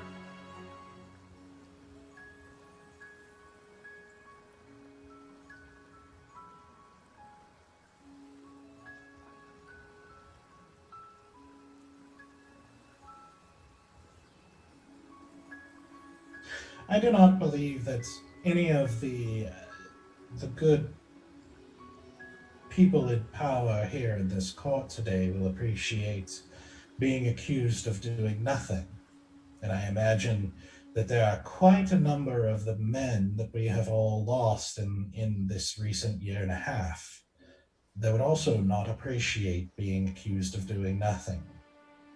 I don't To accuse stand you here of and- doing nothing. To stand here and make yourself out to be the only actors in this play, the only ones doing anything in this nation, the only ones willing to stand up to evil.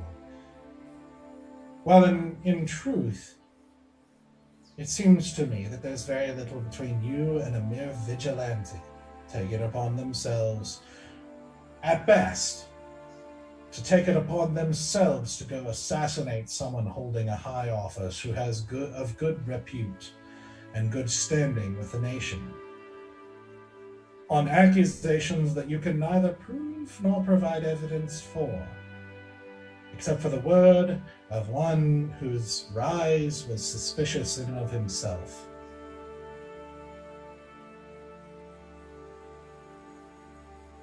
I do This not accuse you of doing. This after freely admitting to murder and mutilation along the way.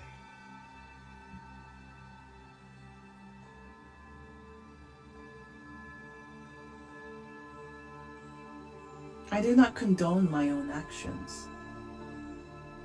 I know they were wrong. But I had to make a decision. And I made a bad call. I am human. Well, almost. And every day, myself and every person in this room, every citizen of this continent, has to make a decision of who they are going to be and what they are going to do. I do not accuse you of doing nothing. I do not know how to run a government. I do not know how to run a country. That is a hard job, I imagine, and one that can make or break an entire way of life. What I am saying is that we made a decision when the title of Defender was placed around our necks.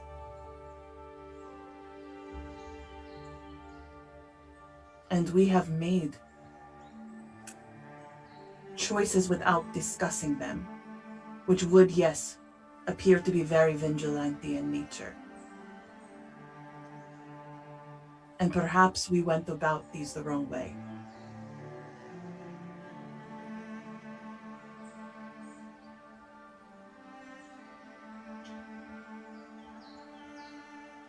Avari turns to Durnick and says, I move to continue questioning with the final issue as these two are linked.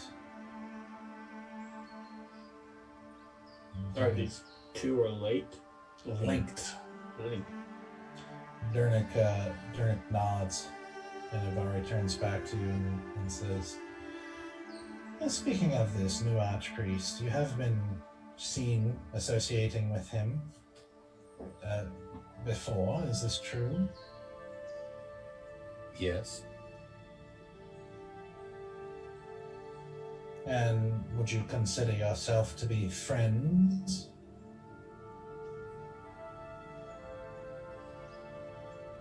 Amicable.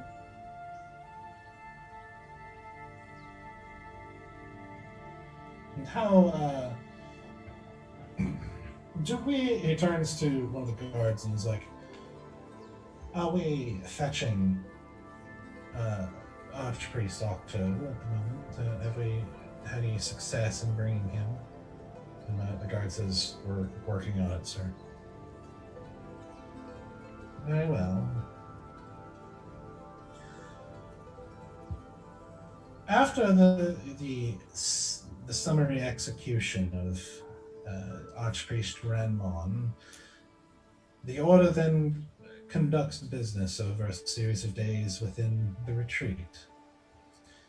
And after the retreat, they travel back to Elderwind to continue business and continue the business of electing a new Archpriest.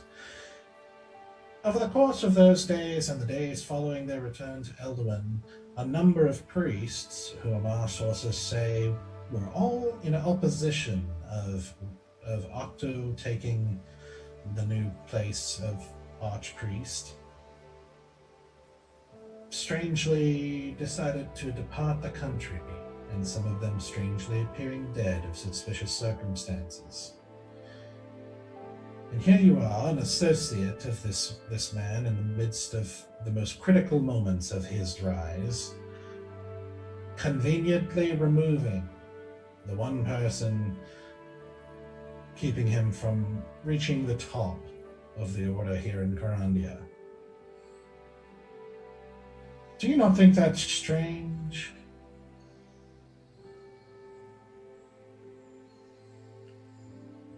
Yes.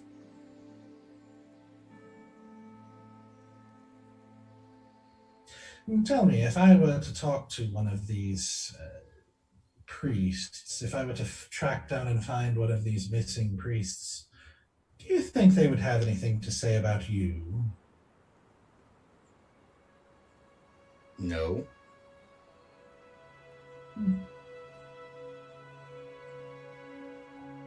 Are you saying you had nothing to do with this? That you admit to slaying the highest office in the land, but do not admit to slaying lower priests? That's correct. We had nothing We to knew do. nothing. Oh, I was just going to say we did not know anything about it until No. after it had already happened.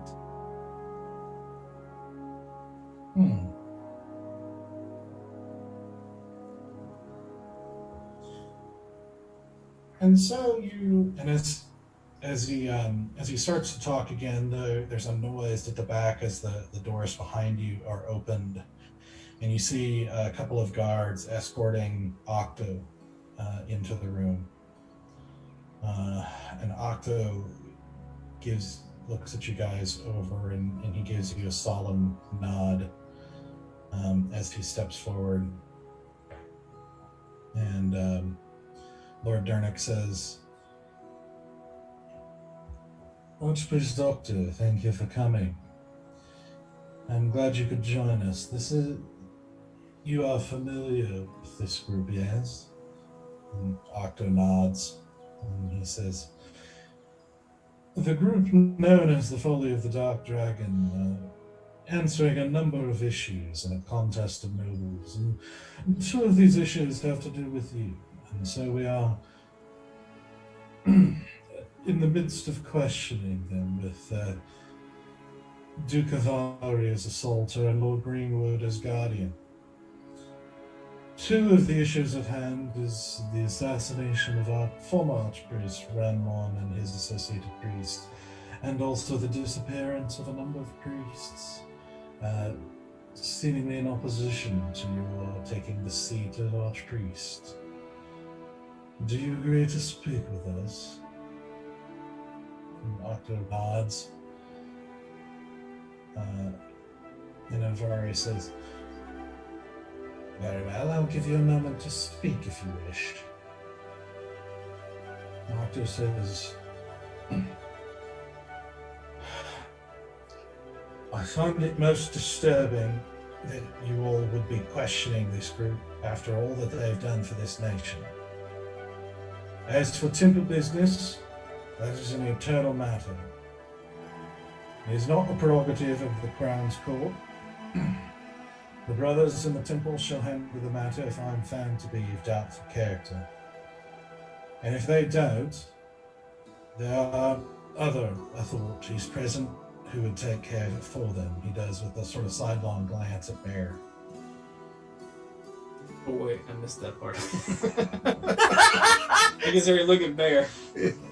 Well, he said if they don't, meaning the brothers of the order, if they don't take care of it, there are other authorities present who would, implying the silver flame, basically. I might remember. Perhaps I judged you wrong, Doctor. I'm sorry.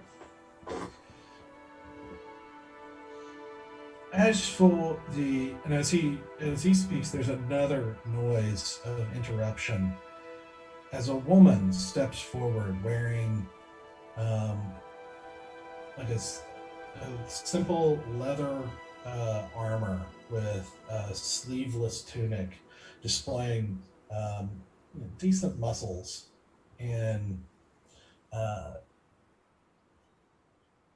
basically kind of a gruff looking woman, if you will.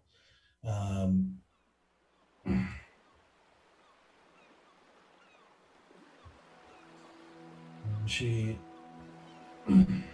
says, I did it. You hear a whole rumble of reaction from the crowd. And Dernick stands and steps forward and says, pardon me, you did what? I killed the priests. And they all sort of like look at each other, and it says, you're saying you freely admit to the murder or otherwise disappearance of a number of priests of the Order of Children. No one's in question. And she says, yeah, that's what I'm saying. Is she lying? What's going on? Do an insight check. Is she dressed in similar garb to Bear? No. Okay. No, this is like, mid-level quality, kind of rough looking, has seen some wear. It seems serviceable, but not nice, if that makes sense. I rolled a 4. Yeah. My horde is failing me. Yeah, you don't really know.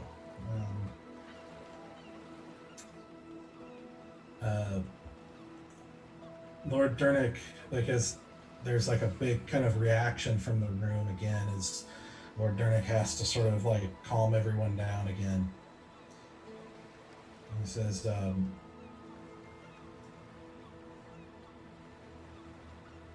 who are you? And she says, name's Asiri. And he says, and what prompts you to come forth and say all this, now that to come forth and admit to multiple murders? And she says, well, listen, I didn't, it's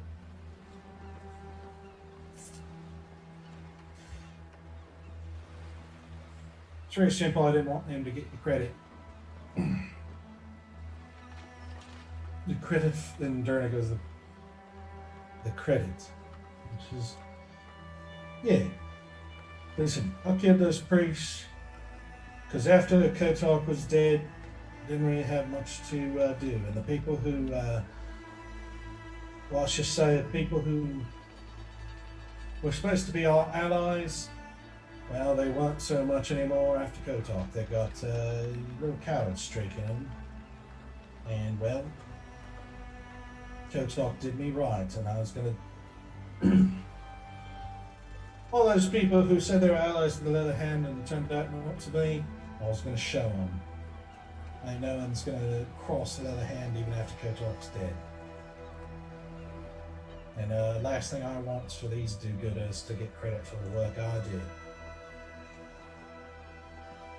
Also, you know, they had dealings with the Leather Hand, so for all you goody two-shoes, they were evil. And doesn't help that I hate the gods, so I killed them because I wanted to, because they betrayed us, because they didn't stand with us, didn't help us after Kotok was gone and the Leather Hand was being wiped out systematically. That's all there is to it. Well, that was convenient. Bit of a Deus Ex Machina moment if ever I saw one. Awkward. Okay. Oh.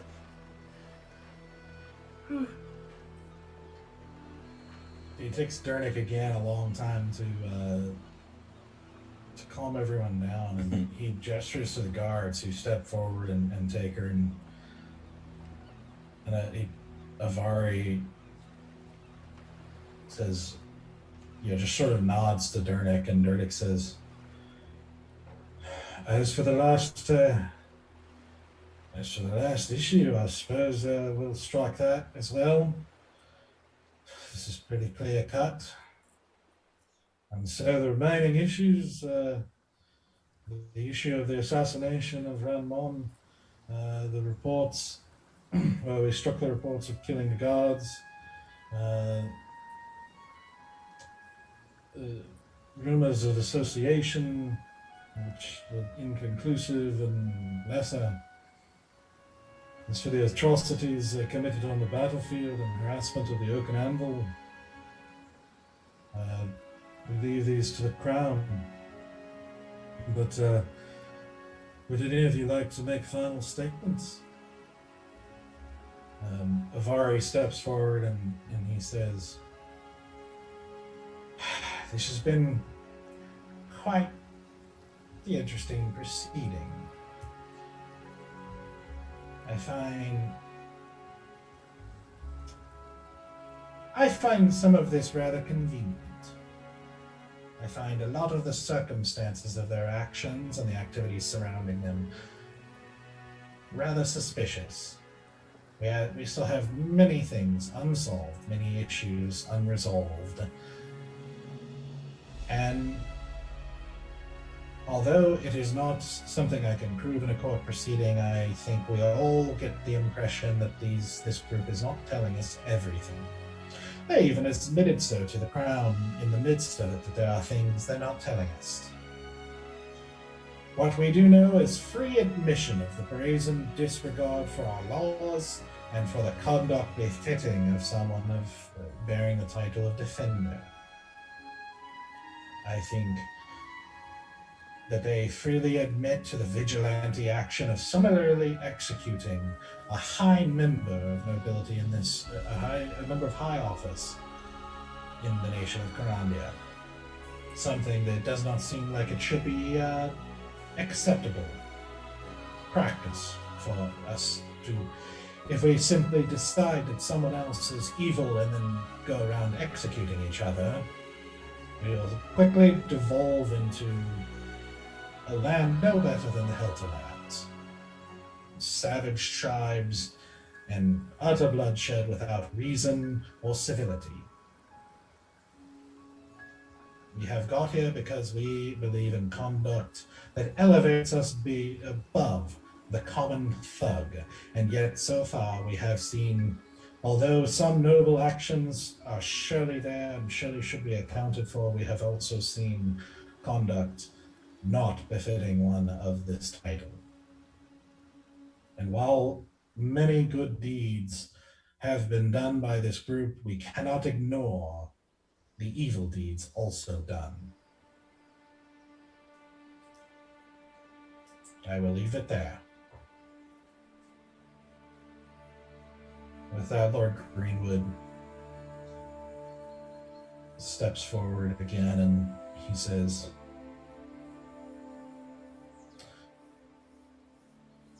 I think that yet again, this group has proven to be a great asset and of great character before this court.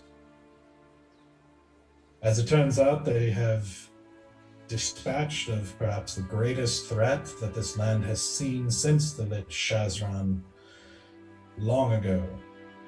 They dispatched of it when no others would. Do they have a duty to follow our laws? Do they have a duty to allow those who are responsible for protection of Karandia to do their job?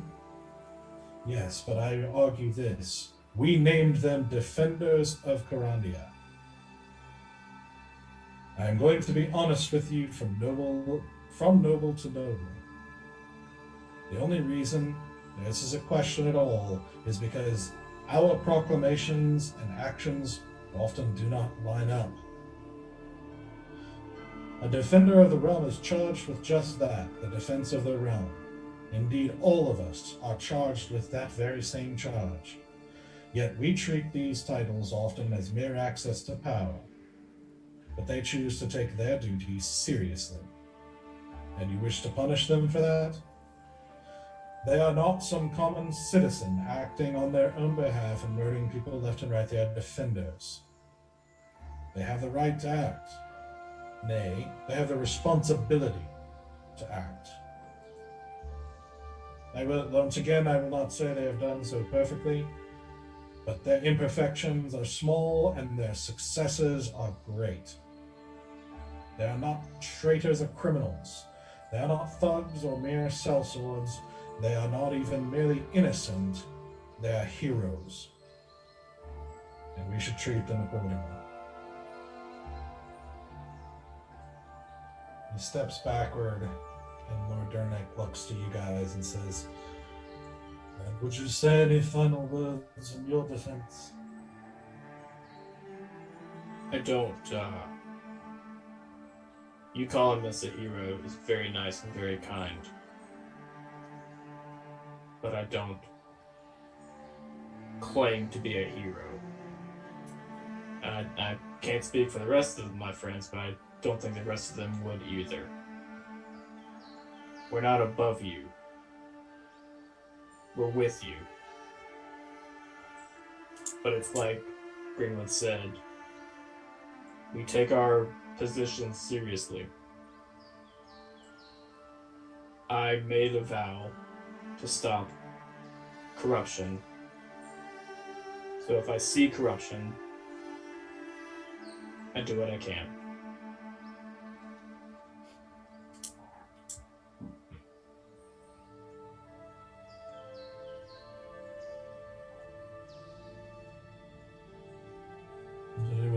Any other words from any of you? Thank you for the opportunity to speak. And Lord Greenwood, thank you for defending us.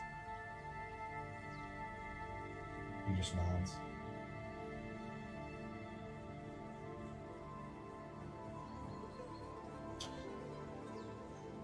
The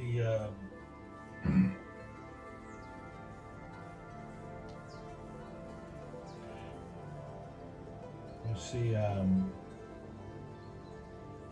Dernick says, "Very well. Thus ends the proceedings, and we shall give a moment for the king to deliberate and to give his verdict shortly thereafter. Please remain in place, and we shall return momentarily." And Catherine says, with the exception of Lord Greenwood, because of his position as guardian, would the High Council join me? And you see Lord Dernick turn, as well as another kind of middle-aged, maybe a little older lady with some dark hair kind of pulled up into a kind of a spiral kind of bun, if you will, with little bits of gray in it as she steps forward and joins the king, who stands besides the throne, and the three of them stand and talk for a little bit as the nobles begin talking amongst themselves. And you see the woman who stepped forward escorted out of the room, being shackled, and obviously taken to wherever she's going to be taken.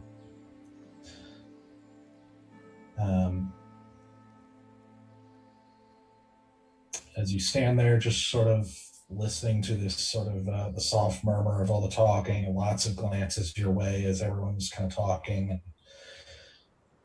Can I look around again? Do I still have that feeling? It wasn't noticeable in the midst of all this, but once you think about it again, you notice it's still kind of there. Not as strong, but it's there. Can I look around again to try to find any reason why I feel this way? Sure. Make a perception check. Do I see you doing this, sister? Are you trying to sneakily glance around? Are you? That's a 3 plus 7, so 7, 8, 9, 10, 10. Okay. I mean, you see a lot of people glancing your way and looking, and everything this that. You're obviously getting a lot of attention paid to you since you walked in, so it's kind of hard to know if there's extra attention paid to you, but nothing jumps out at you.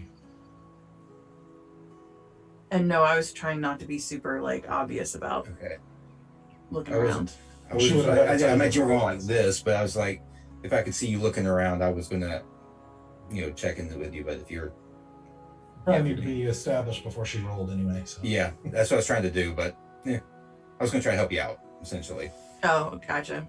No, I haven't said anything yet. I do want to turn to Greenwood though and just say, I meant it. Thank you very much. I did the best I could.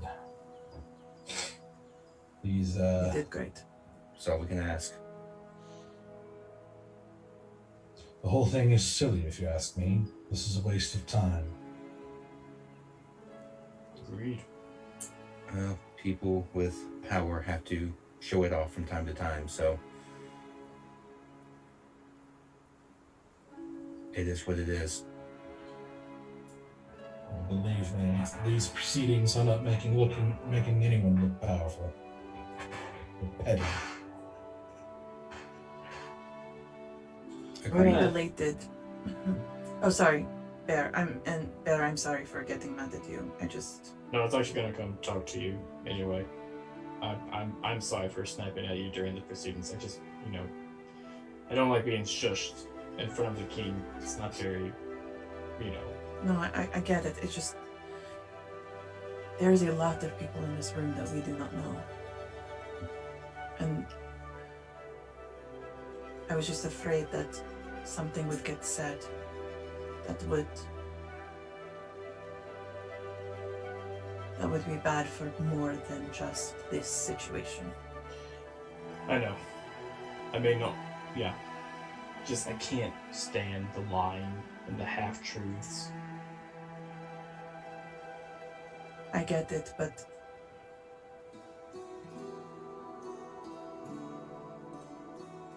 that is what I do. That is my job. I live in the half-truths. So that you don't have to.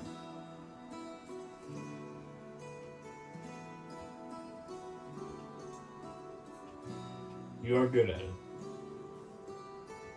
Not proud of being good at it, but I know.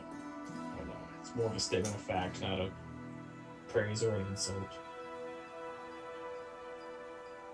Greenwood, unrelated to what we are talking about, how is our tabaxi friend? Keeps mostly to himself.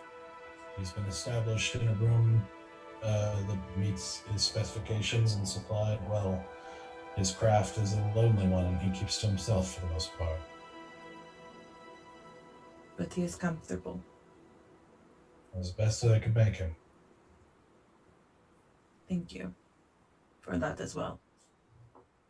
Of course. How dire are things in the city? I feel like we've gotten bits and pieces of information, but coming in, we see the mass exodus, and here we are being held in a court, and there's so much tension. Just curious. The king called all the nobles home that could. It's been all hands on deck, if you will. The city grows restless because of the king's weakness. If I can speak frankly, just between us. You well know the king's inaction, his unwillingness to act on behalf of his people and to utilize what strength he does have at his disposal. He continues to fail, and the people continue to grow restless with that fact. There have been riots in the streets at this discontent, and others leaving in part because of the chaos and because of the rumors of this approaching army of undead. The people won't stand for it much longer. And I might say your name has been carried by the people's lips quite a bit as well. They seem to view you as some sort of savior. Why do you think I showed up in this disguise? The last thing I need to be is someone's savior. I was trying not to cause trouble.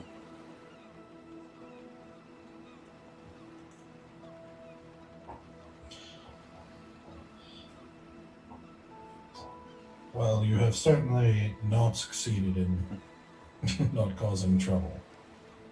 Yes, I All know. due respect.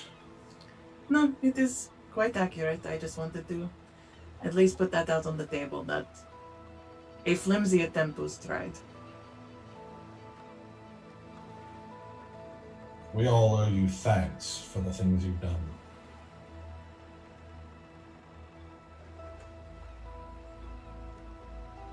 To be honest, I don't need to be famous or thanked for what I do.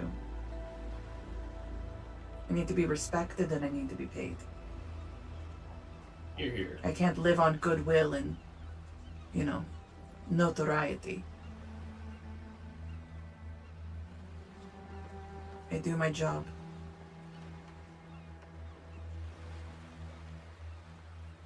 One might note that notoriety can lead to quite a bit of wealth. Sure, but notoriety also has costs. To be known means you are constantly sought. And so that's what this was all for? Money? No. But I can't, as I said, live on goodwill and No, I can't live on people saying my name. I have to pay for food, maintain my armor. I just want to do my job and keep going. Curious wording from someone who, as I understand, has made quite a fortune so far. Modest. And I would say, not sustainable.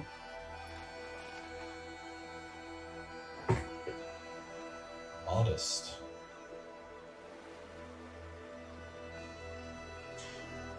A reasonably successful merchant might see 100 gold in a year.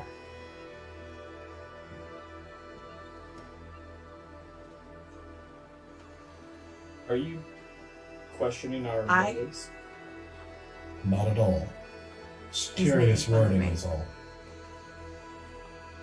I didn't see 100 gold until I was well into adulthood. I couldn't have rubbed 2 coins together for all of my childhood. I understand that what I have available to me is incredibly fortunate. I do not speak ill of that. I only mention that there seems to be a disconnect between the value of work and what is valued in a society. I should not see a merchant make barely 100 a year when they literally sustain an entire economy. They deserve more than that. Their crafts work, their time and detail and attention is profound. And I say this knowing full well that I stole from somebody. But as I said, I left a bag of coin behind. I understood the quality of the work. I was just being an asshole.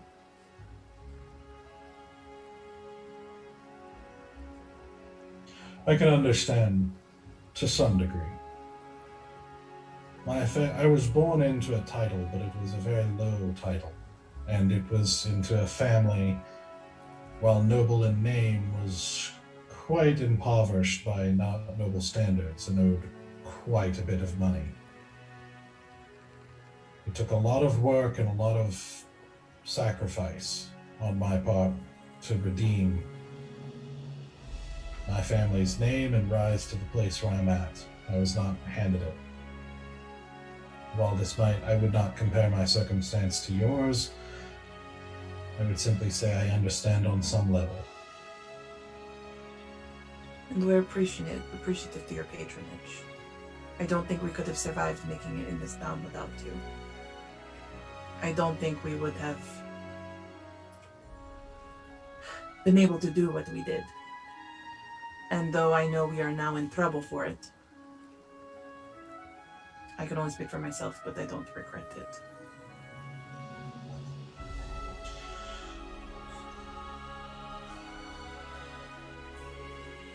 Well, I will always do what I can, for I'm also one who takes his role seriously. I should also like to hear of this other realm you went to and the story of your escapades with the necromancer. Indeed. Perhaps after we finish here, you could find time to do that. We'd very much enjoy to catch you up.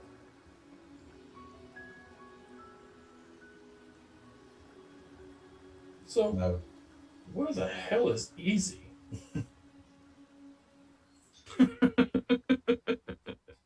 I did not lie when I said the last time I saw Easy, he was out on the road.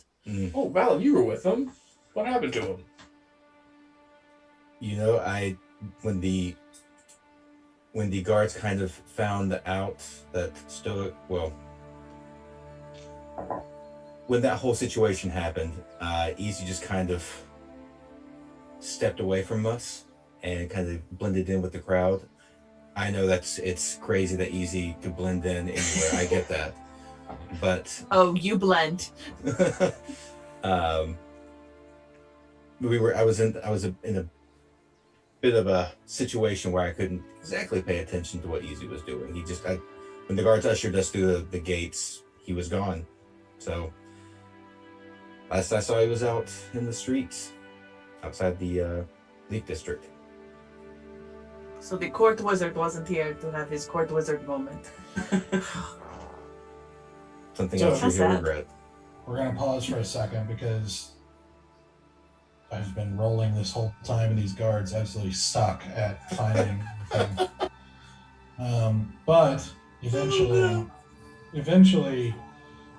Easy, as you went back to the houses, I love that they've been just like wandering aimlessly for like 45 minutes Oh, trying to it's- find you. It's the whole like Scooby-Doo thing where they're just crossing paths down just the whole time. It's definitely Benny Hill moment. Yep. Or, Yeah. Benny, as a couple of guards would go to your houses, you've actually stayed quiet in the house and avoided a couple of them, like kind of investigating the house and knocking and that sort of thing. But one of them actually goes around back and manages to peek into a window and apparently gets a glimpse of you and starts yelling that they can see you. Do you want to go with them? this is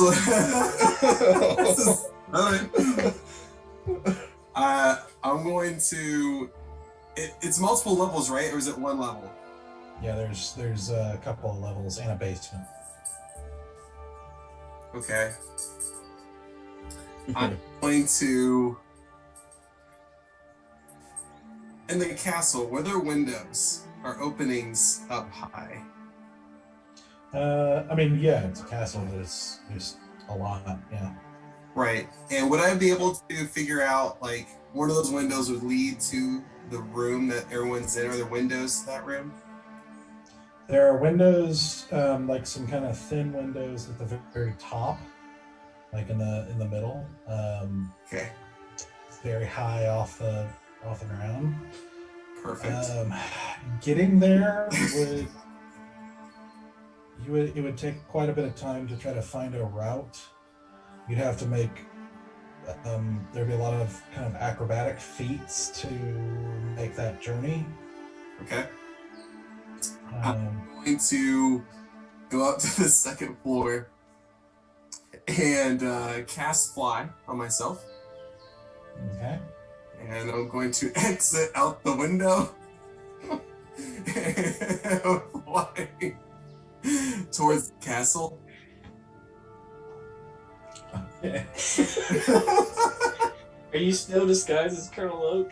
No, I can't. I can't do both. I can't disguise and fly at the same time. So I am myself now.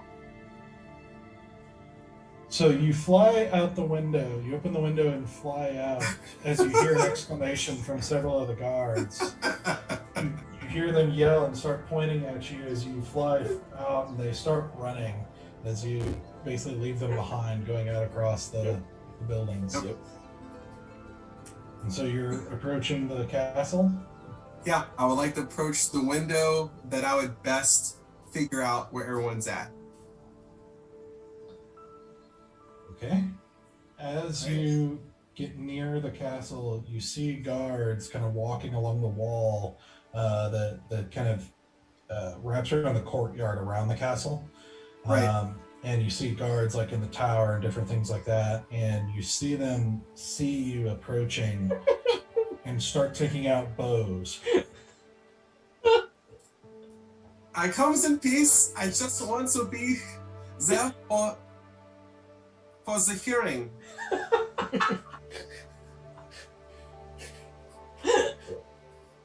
So as you see a couple of them, and then eventually a third one, coming out of the tower, Right. a little ways away, comes out with bow and arrow knocked, they're kind of like looking at each other, and it's like, you're that wizard from the Folly. Yeah. You're correct, yeah. I just want to peek in the window. You come down and we'll escort you in. I just want to say hi really quickly. I don't have to be escorted. I'm doing fine. I appreciate the help.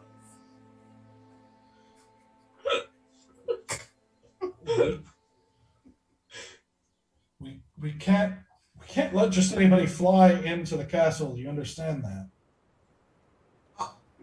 I understand that. I thought Defender of the Realm meant I can fly anywhere I want in the realm. Listen, I don't have any quarrel with you. I know what you've done for us. I don't want to hurt you, but we can't let strange wizards just fly into the castle.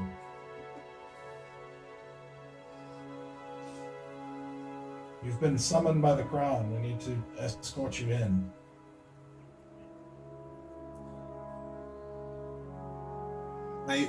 I go, I say, oh, fine, and I go, but I'm not gonna put my feet on the ground. I'm still gonna be like elevated, so they're gonna have to like walk with me, like it's like me just gonna like kind of like drag me, through the air as I go along.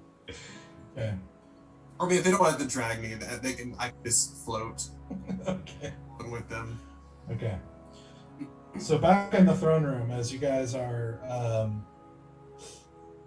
talking with Greenwood and having this conversation, you hear the voices around you stop, start quieting down, and you look to see that the other two nobles have left and rejoin the crowd, with Dernick kind of standing to the side as the king returns to the front. And he opens his mouth to speak as the doors behind you open again, and you turn to see a couple of guards escorting in a floating easy. I say, Aronius on all counts. Everything they say.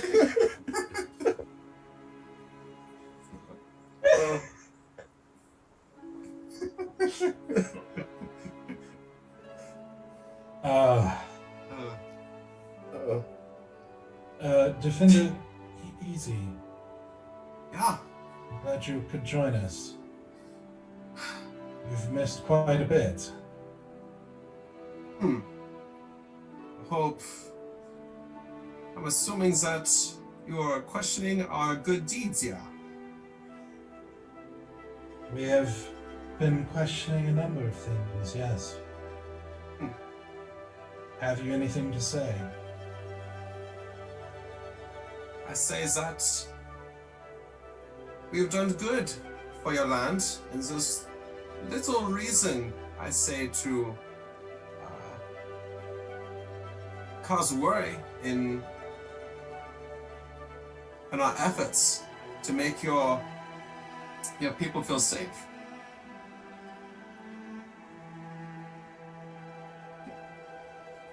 He turns to Dernick, who turns to Avari and says, Duke Avari, do you have any additional questions unique to the wizard? Duke Avari kind of looks you over for a moment.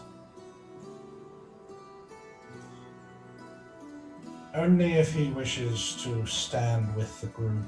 If he wishes to stand with the group and be judged with the group, then no. If he wishes to stand on his own, then we shall have a contest for him.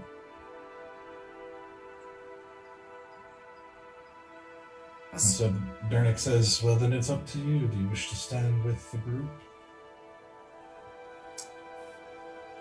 I want to have it no other way. And I float. And I float. I float over next to Bear, and right at head height with him. Just look down. And I'll put a hand on Stoic's shoulder. Okay. So I'd like the four of you to roll persuasion checks. Oh, I will roll. no. I'll roll for Stoic, Oh dear me. and Greenwood's gonna have one too. Man. Okay. Come on.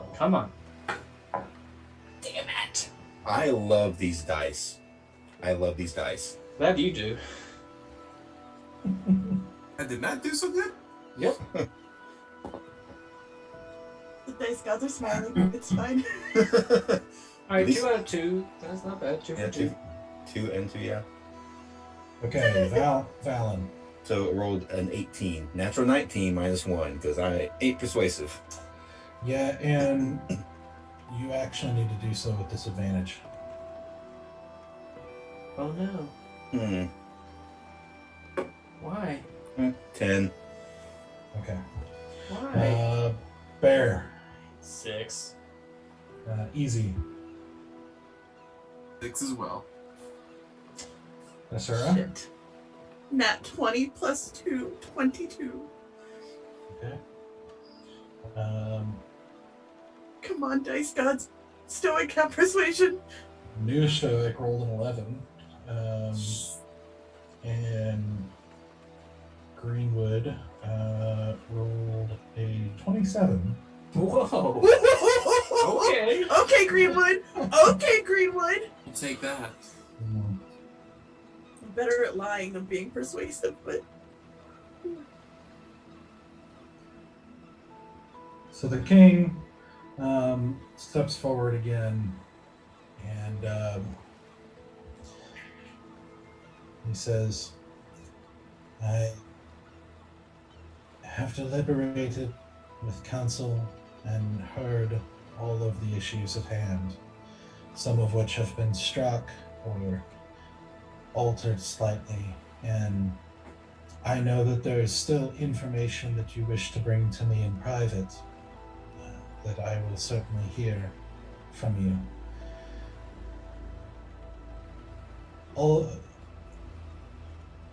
I am disturbed slightly by some of the conduct that I've heard, and it is true that some of it is not conduct befitting of a noble of Karandia. But in my eyes, it seems obvious that what you have done with good intention. And thus, I believe good faith should be shown from the crown to allow for a certain amount of imperfection in the execution of that good intent. And so, all things considered, I do not find any reason to punish you for anything that's been brought forth today. Although I do hope that you will learn from your mistakes and will become a better representative in the little details that can make or break the reputation of someone with your position and power. All of that is aside from the news of this Belladonna and the news of her demise. For that, and for the apparent evidence that you've brought to verify these claims, I believe that is a matter of great rejoicing. That is a matter which all of Karandia should be thankful to you for. This has been a tumultuous year and a half, and I believe that not only have you done well in this matter, I believe you should be rewarded.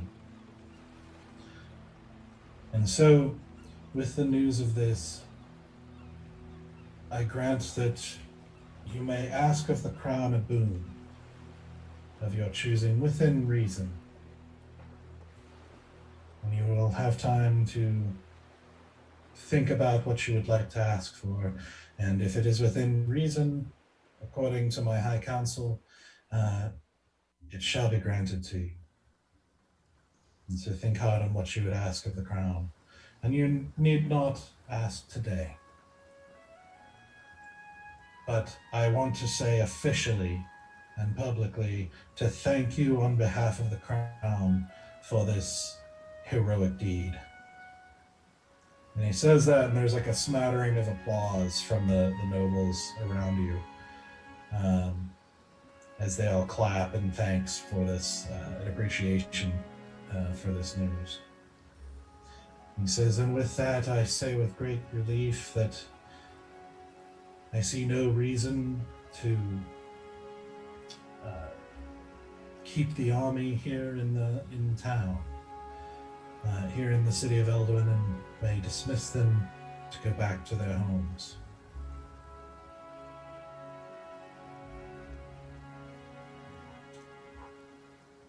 As he does, Greenwood steps forward again and says, "If I may, Your Majesty,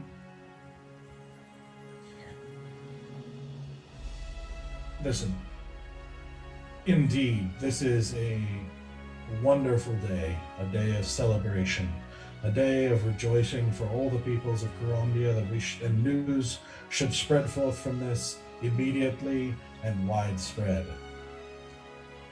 But I must plead with the crown not to dismiss the army just yet. There's still one remaining threat to the land in the goblins that have invaded. We must deal with this threat once and for all."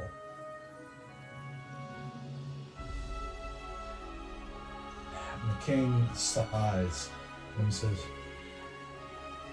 "Lord Greenwood, I know that you are quick to use our men's precious lives and disrupt all of their livelihoods for these acts, but we have already kept them long in their duties, and we should allow them to return to their farms and businesses and lives. And what say you?" And he turns to the party and he says, "These defenders of the realm,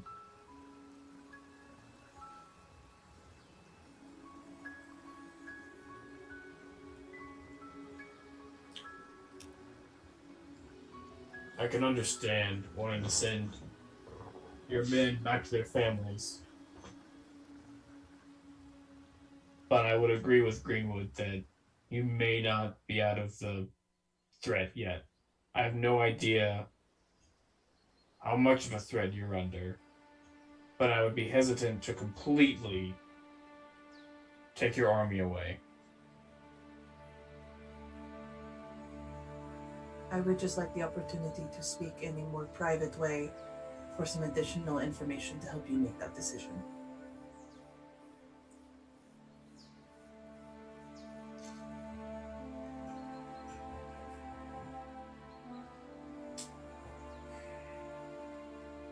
We have fooled the goblins before with simple magic tricks, So it should not be that hard, I think.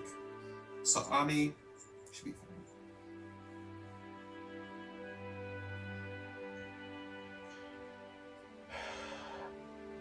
Very well, I will delay the decision until we hear your information. As of now, the crown proclaims that news be spread throughout the city and all the land that the necromancer has been slain. Let us all rejoice. This is a happy day. We will then, I will make a further proclamation about the army shortly. For now, the court is dismissed. Thank you all for your service. Folly, if you would join me in my chambers. Lovely. And he turns to a servant that's nearby and whispers a few things to the servant, who then goes around. And as you're following, you see the servant go up to Greenwood and up to another to Durnick, and then you go out of sight. As you follow the king and a couple of servants around him who are kind of providing him with a drink and that sort of thing, he leads you to what are apparently royal chambers in a kind of a large room with a long table that is apparently set aside for his private meetings. You enter a room that just has, fancy decor and kind of gold and silver, candelabras and sort of chandelier in the middle, and some paintings, of what were apparently noble figures or rulers, perhaps from the past, around the room. As you see Lord Greenwood, Lord Durnick, the same lady that you saw before counseling with the king also enters, and then lastly, Lady Empress. As they all enter the room, and Catherine gestures for all of you to take a seat at the table. I'm gonna look to Valen real fast though before I sit and just be like, do you think everyone in this room can be trusted? I like to think so.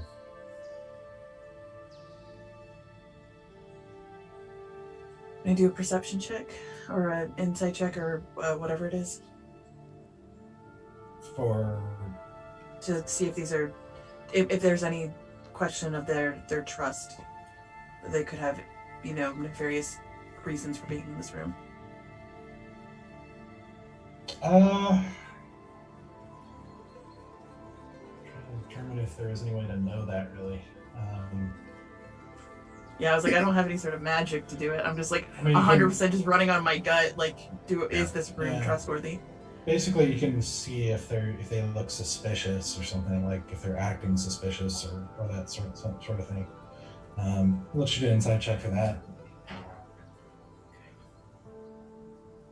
Anybody looking shifty? 19, 18 plus 1. Okay. You see, Lord Durnick looks relaxed to a degree, like a sort of proper relaxed, but more relaxed than some of the other nobles you've seen, which seems to be his demeanor most of the time, at least the time that you've seen him. You see Greenwood is still his ever stoic, like kind of reserved, straight-backed demeanor. The other noble lady also seems kind of like straight-backed and sort of proper with her chin held high, and you just sort of get this, like an old school noble feel, like somebody who's very proper and prim, and you kind of get the impression that this is like a lady to be taken seriously. Even if she is dressed in a slightly old-fashioned dress. And then, of course, Lady Empress being relaxed and smiling and friendly and welcoming as ever. As she catches your eye looking at her, and she winks at you.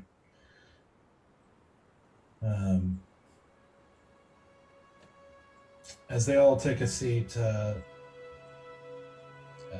king says, I am quite glad that all of that unpleasantness is behind us. It was not a happy thing to be hearing your name in such questionable ways for these last few months. I'm glad we could come to a pleasant resolution. Yes.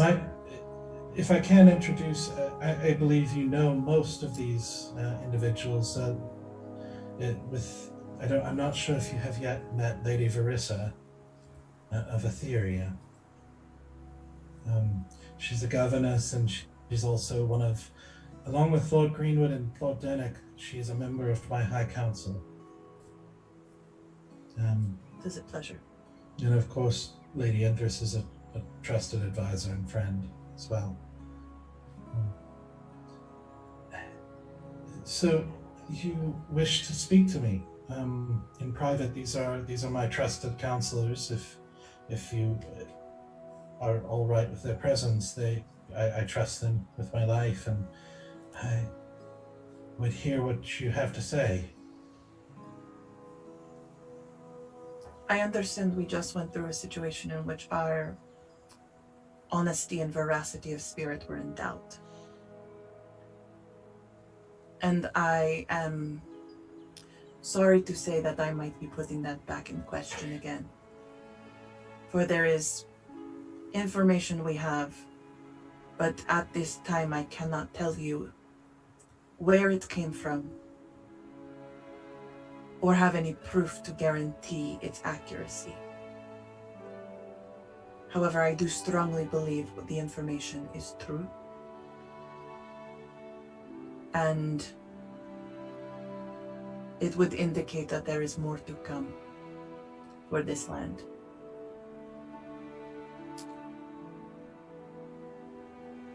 We believe that Shazran's staff is out in the world. We don't know whose hands it is in. More so, we believe that both Belladonna Vrixa and her brother Vander were puppets to something bigger.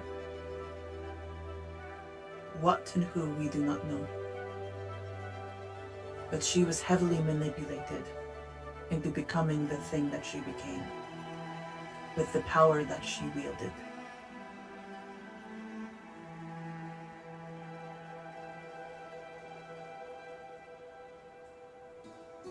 And we believe those presents are still out there in the world. But I have no lead to tell you where they are.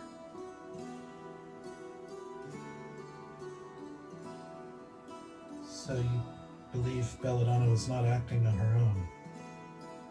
I do not.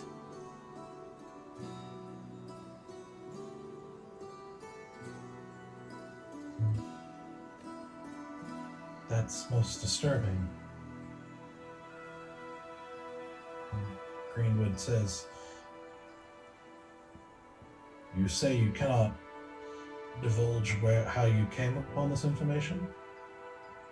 I cannot. And Dernick says, I beg your patience to ask, why not? Because it is beyond my understanding.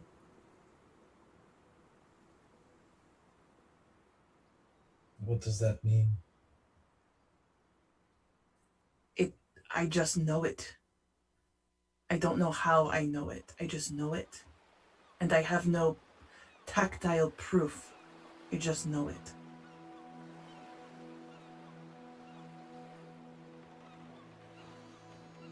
But my gut tells me this information is true. And I am asking for trust that I do not deserve.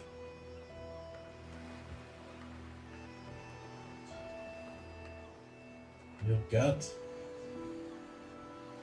I'll lean over and whisper in Asura's ear. We can tell them about the staff of Shazran, right? Like, we've seen it. We know it exists. Yes, but how we got there to see it is not information to be spoken. What was wrong about that? I thought that was above the board. Out of character, that was Adressa. She did that? Yes, she's the reason we went there. Oh, alright. And I'm out of character, I am not saying her name. Yeah. In no, I character. did that. Yeah. Okay.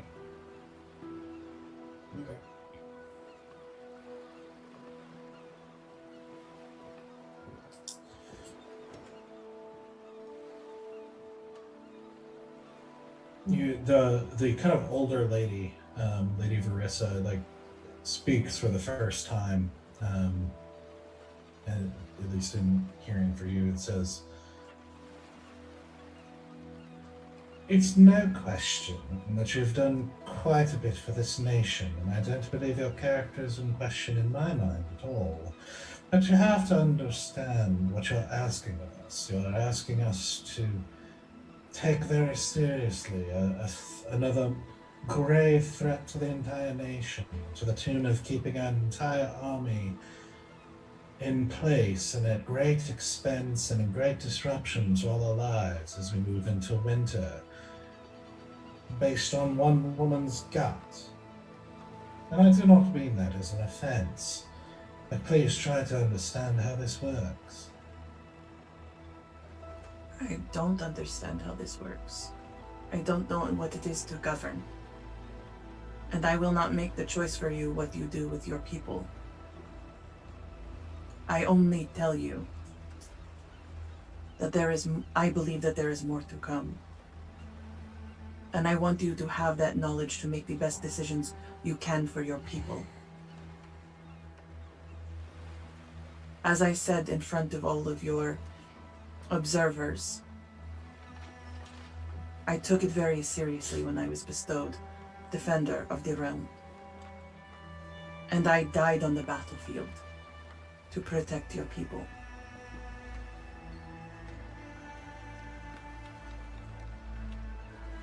Dernick says, I'm sorry, hold on one moment. Did you say you died? Yes, at the hands of Hidressa. I didn't say that. I didn't say it. At the hands of, what's her name? Red. Belladonna. Belladonna, thank you. I just lost her name. At the hands of Belladonna. No, I didn't say it. I didn't say it because I was thinking about Belladonna, and then I thought about Red. And just to mention Hidressa with Bear and all that stuff, like the other character stuff. Please, no, I didn't. I was trying to say, no, I was trying to say Belladonna. Please let me have that. Please let me have it. I was thinking about Red. Belladonna.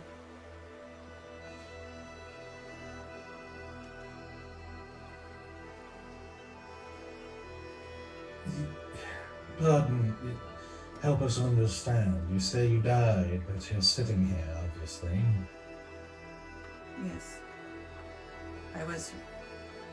I don't exactly know what it is, the magics that go into a cleric order, but I was brought back.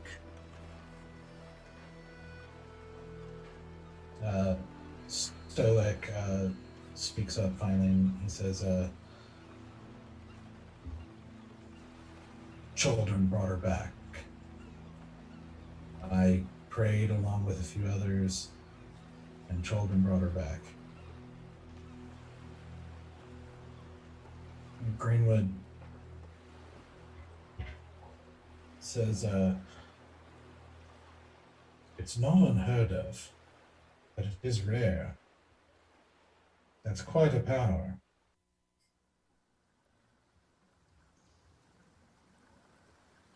I cannot speak to why I was granted the opportunity to stand back up after everything.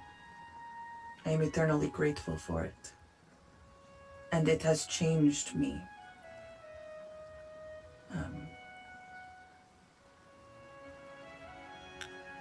That is why I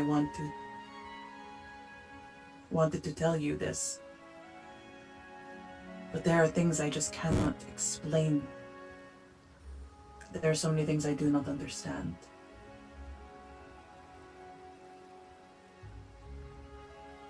All I know is that there is a puppet master at play. And that Belladonna and her brother were just puppets to it.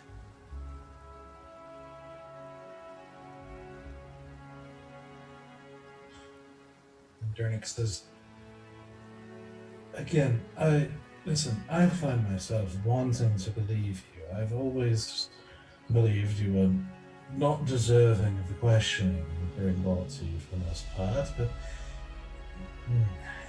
you realize you're asking us to believe something without any information, or even it's as if you're telling us a story and asking us to believe it, but then not even refusing to tell us the story.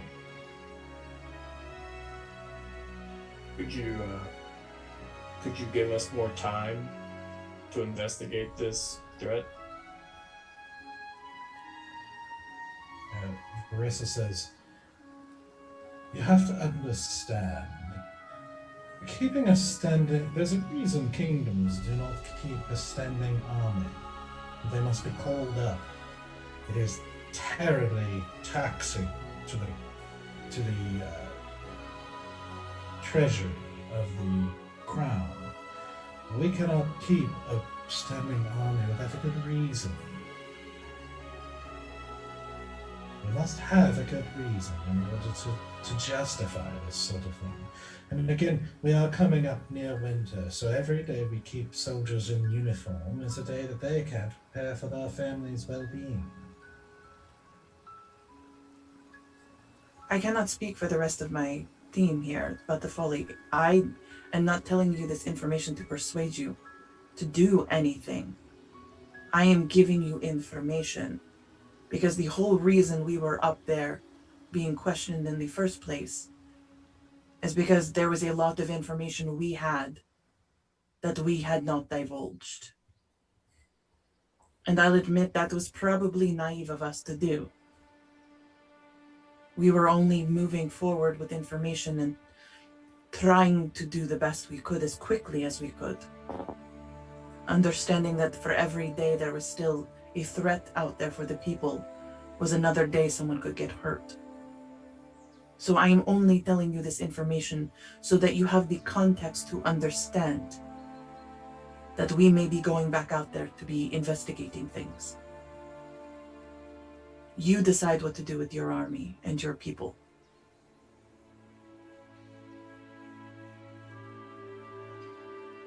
The king starts to say, well, I appreciate you letting us know of this information, and if you get something more solid, I would very much like to hear it. I trust that you are. I want to trust you, but I need more to go off of. I hope you understand. And you hear, he kind of gets cut off as, Greenwood says, but that's not the only reason to keep the army in place. You're almost surprised by the, strictness in his voice, the sort of sternness, if you will. As he says, whether or not there's this greater threat or puppet master, that may very well be. But what is true, what we know to be true, what we have seen and have plenty of proof, is that there are goblins still ravaging the land. We have to deal with them. We cannot neglect that threat the way we did the undead. You see the king sort of stand up straight a little bit, clearly a little bit offended by it being talked to this way. Lord Greenwood, I understand again your position on these matters and how willing you are to disrupt everyone's lives for anything you see fit. But this is far more complicated than you ever want to admit.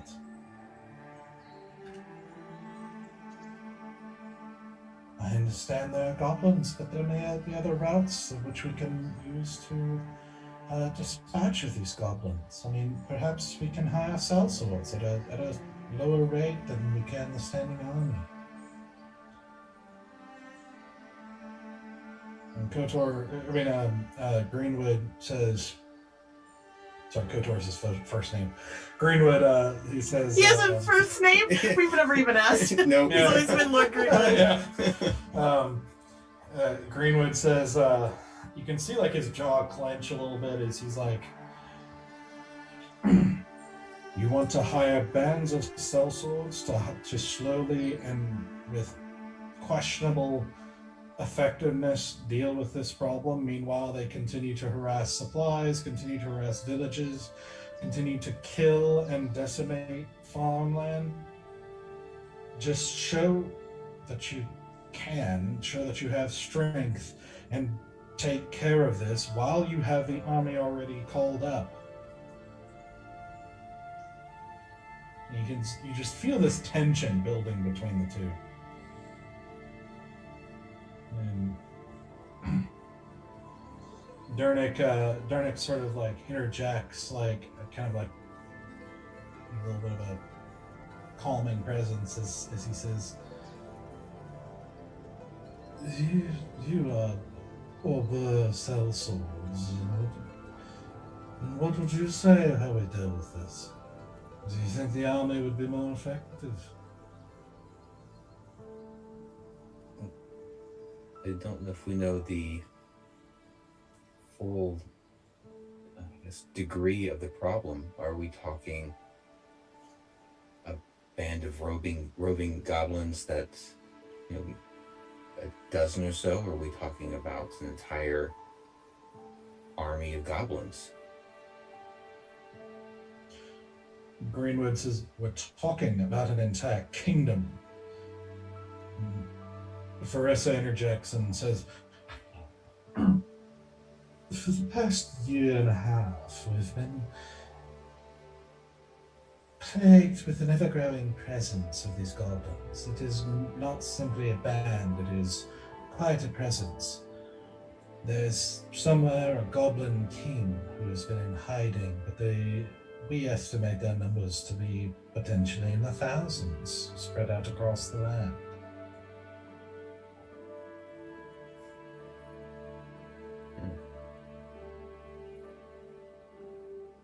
I ask you this. Certainly your point is made about sellswords and other, and she necessarily bites that word hard. Mm-hmm. And other for hire individuals, I imagine would cost less in the long run to help dispatch these. However, you are hiring people who are loyal because there is money. But I assume the people that are in your army are loyal because this is their land. And when you are out in the world fighting for something,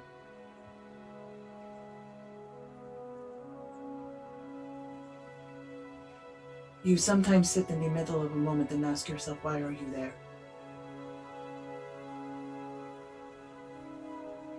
So I only ask you, in that moment, who would you trust more?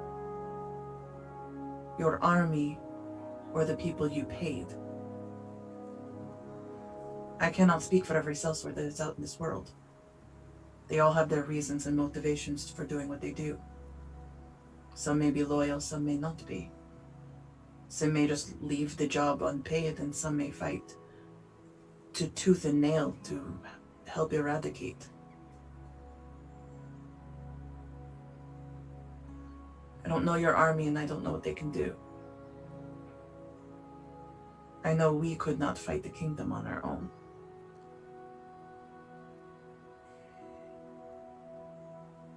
More importantly, I don't play like in that venue. I am not the leader of a country.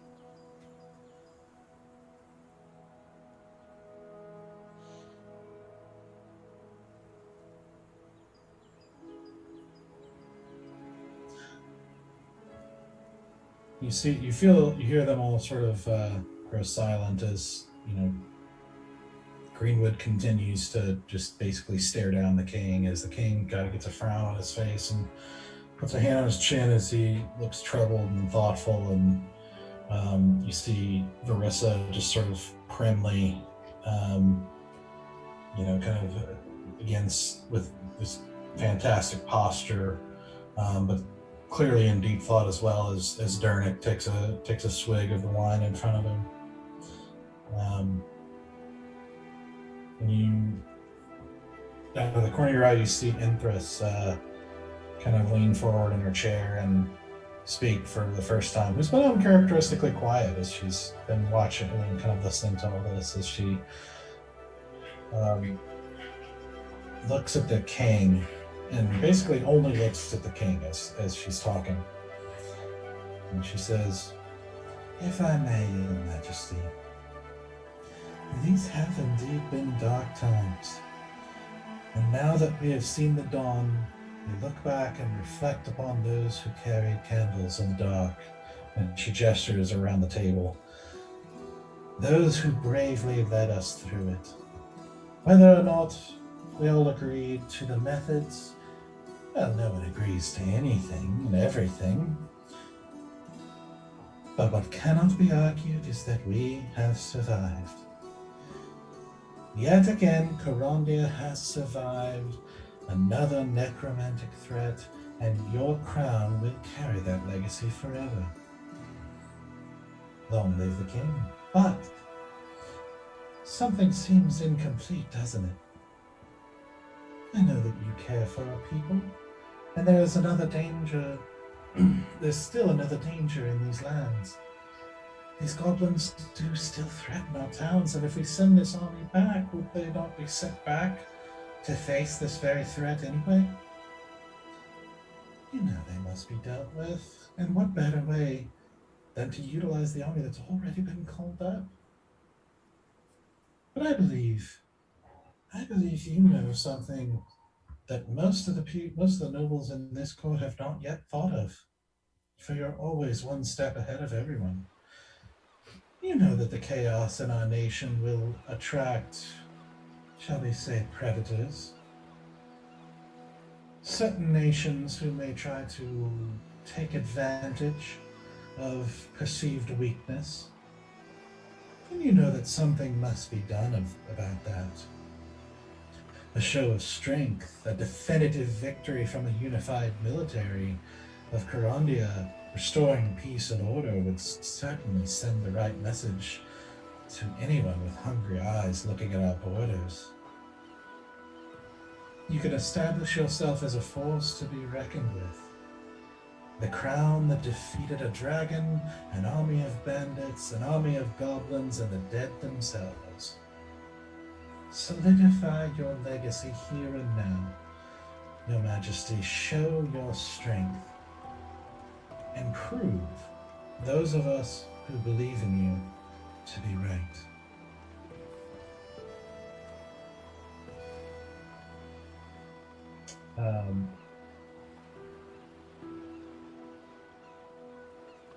So as she said this, I want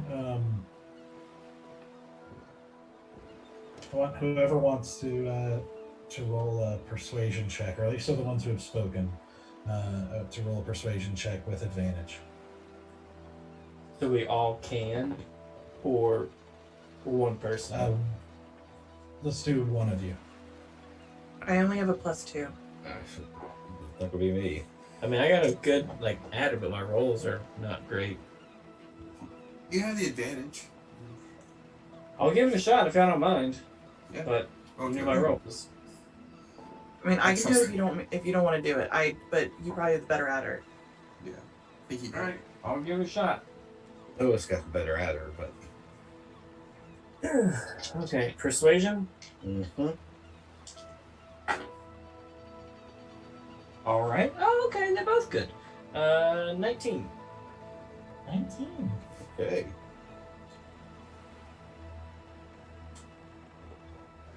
The king kind of shares that look with Empress for a little bit. And then he looks around to all of you.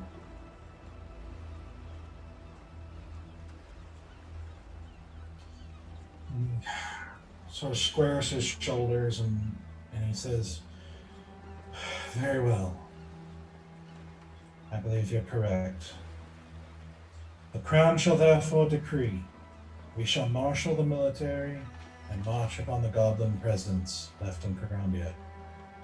We will wipe them out.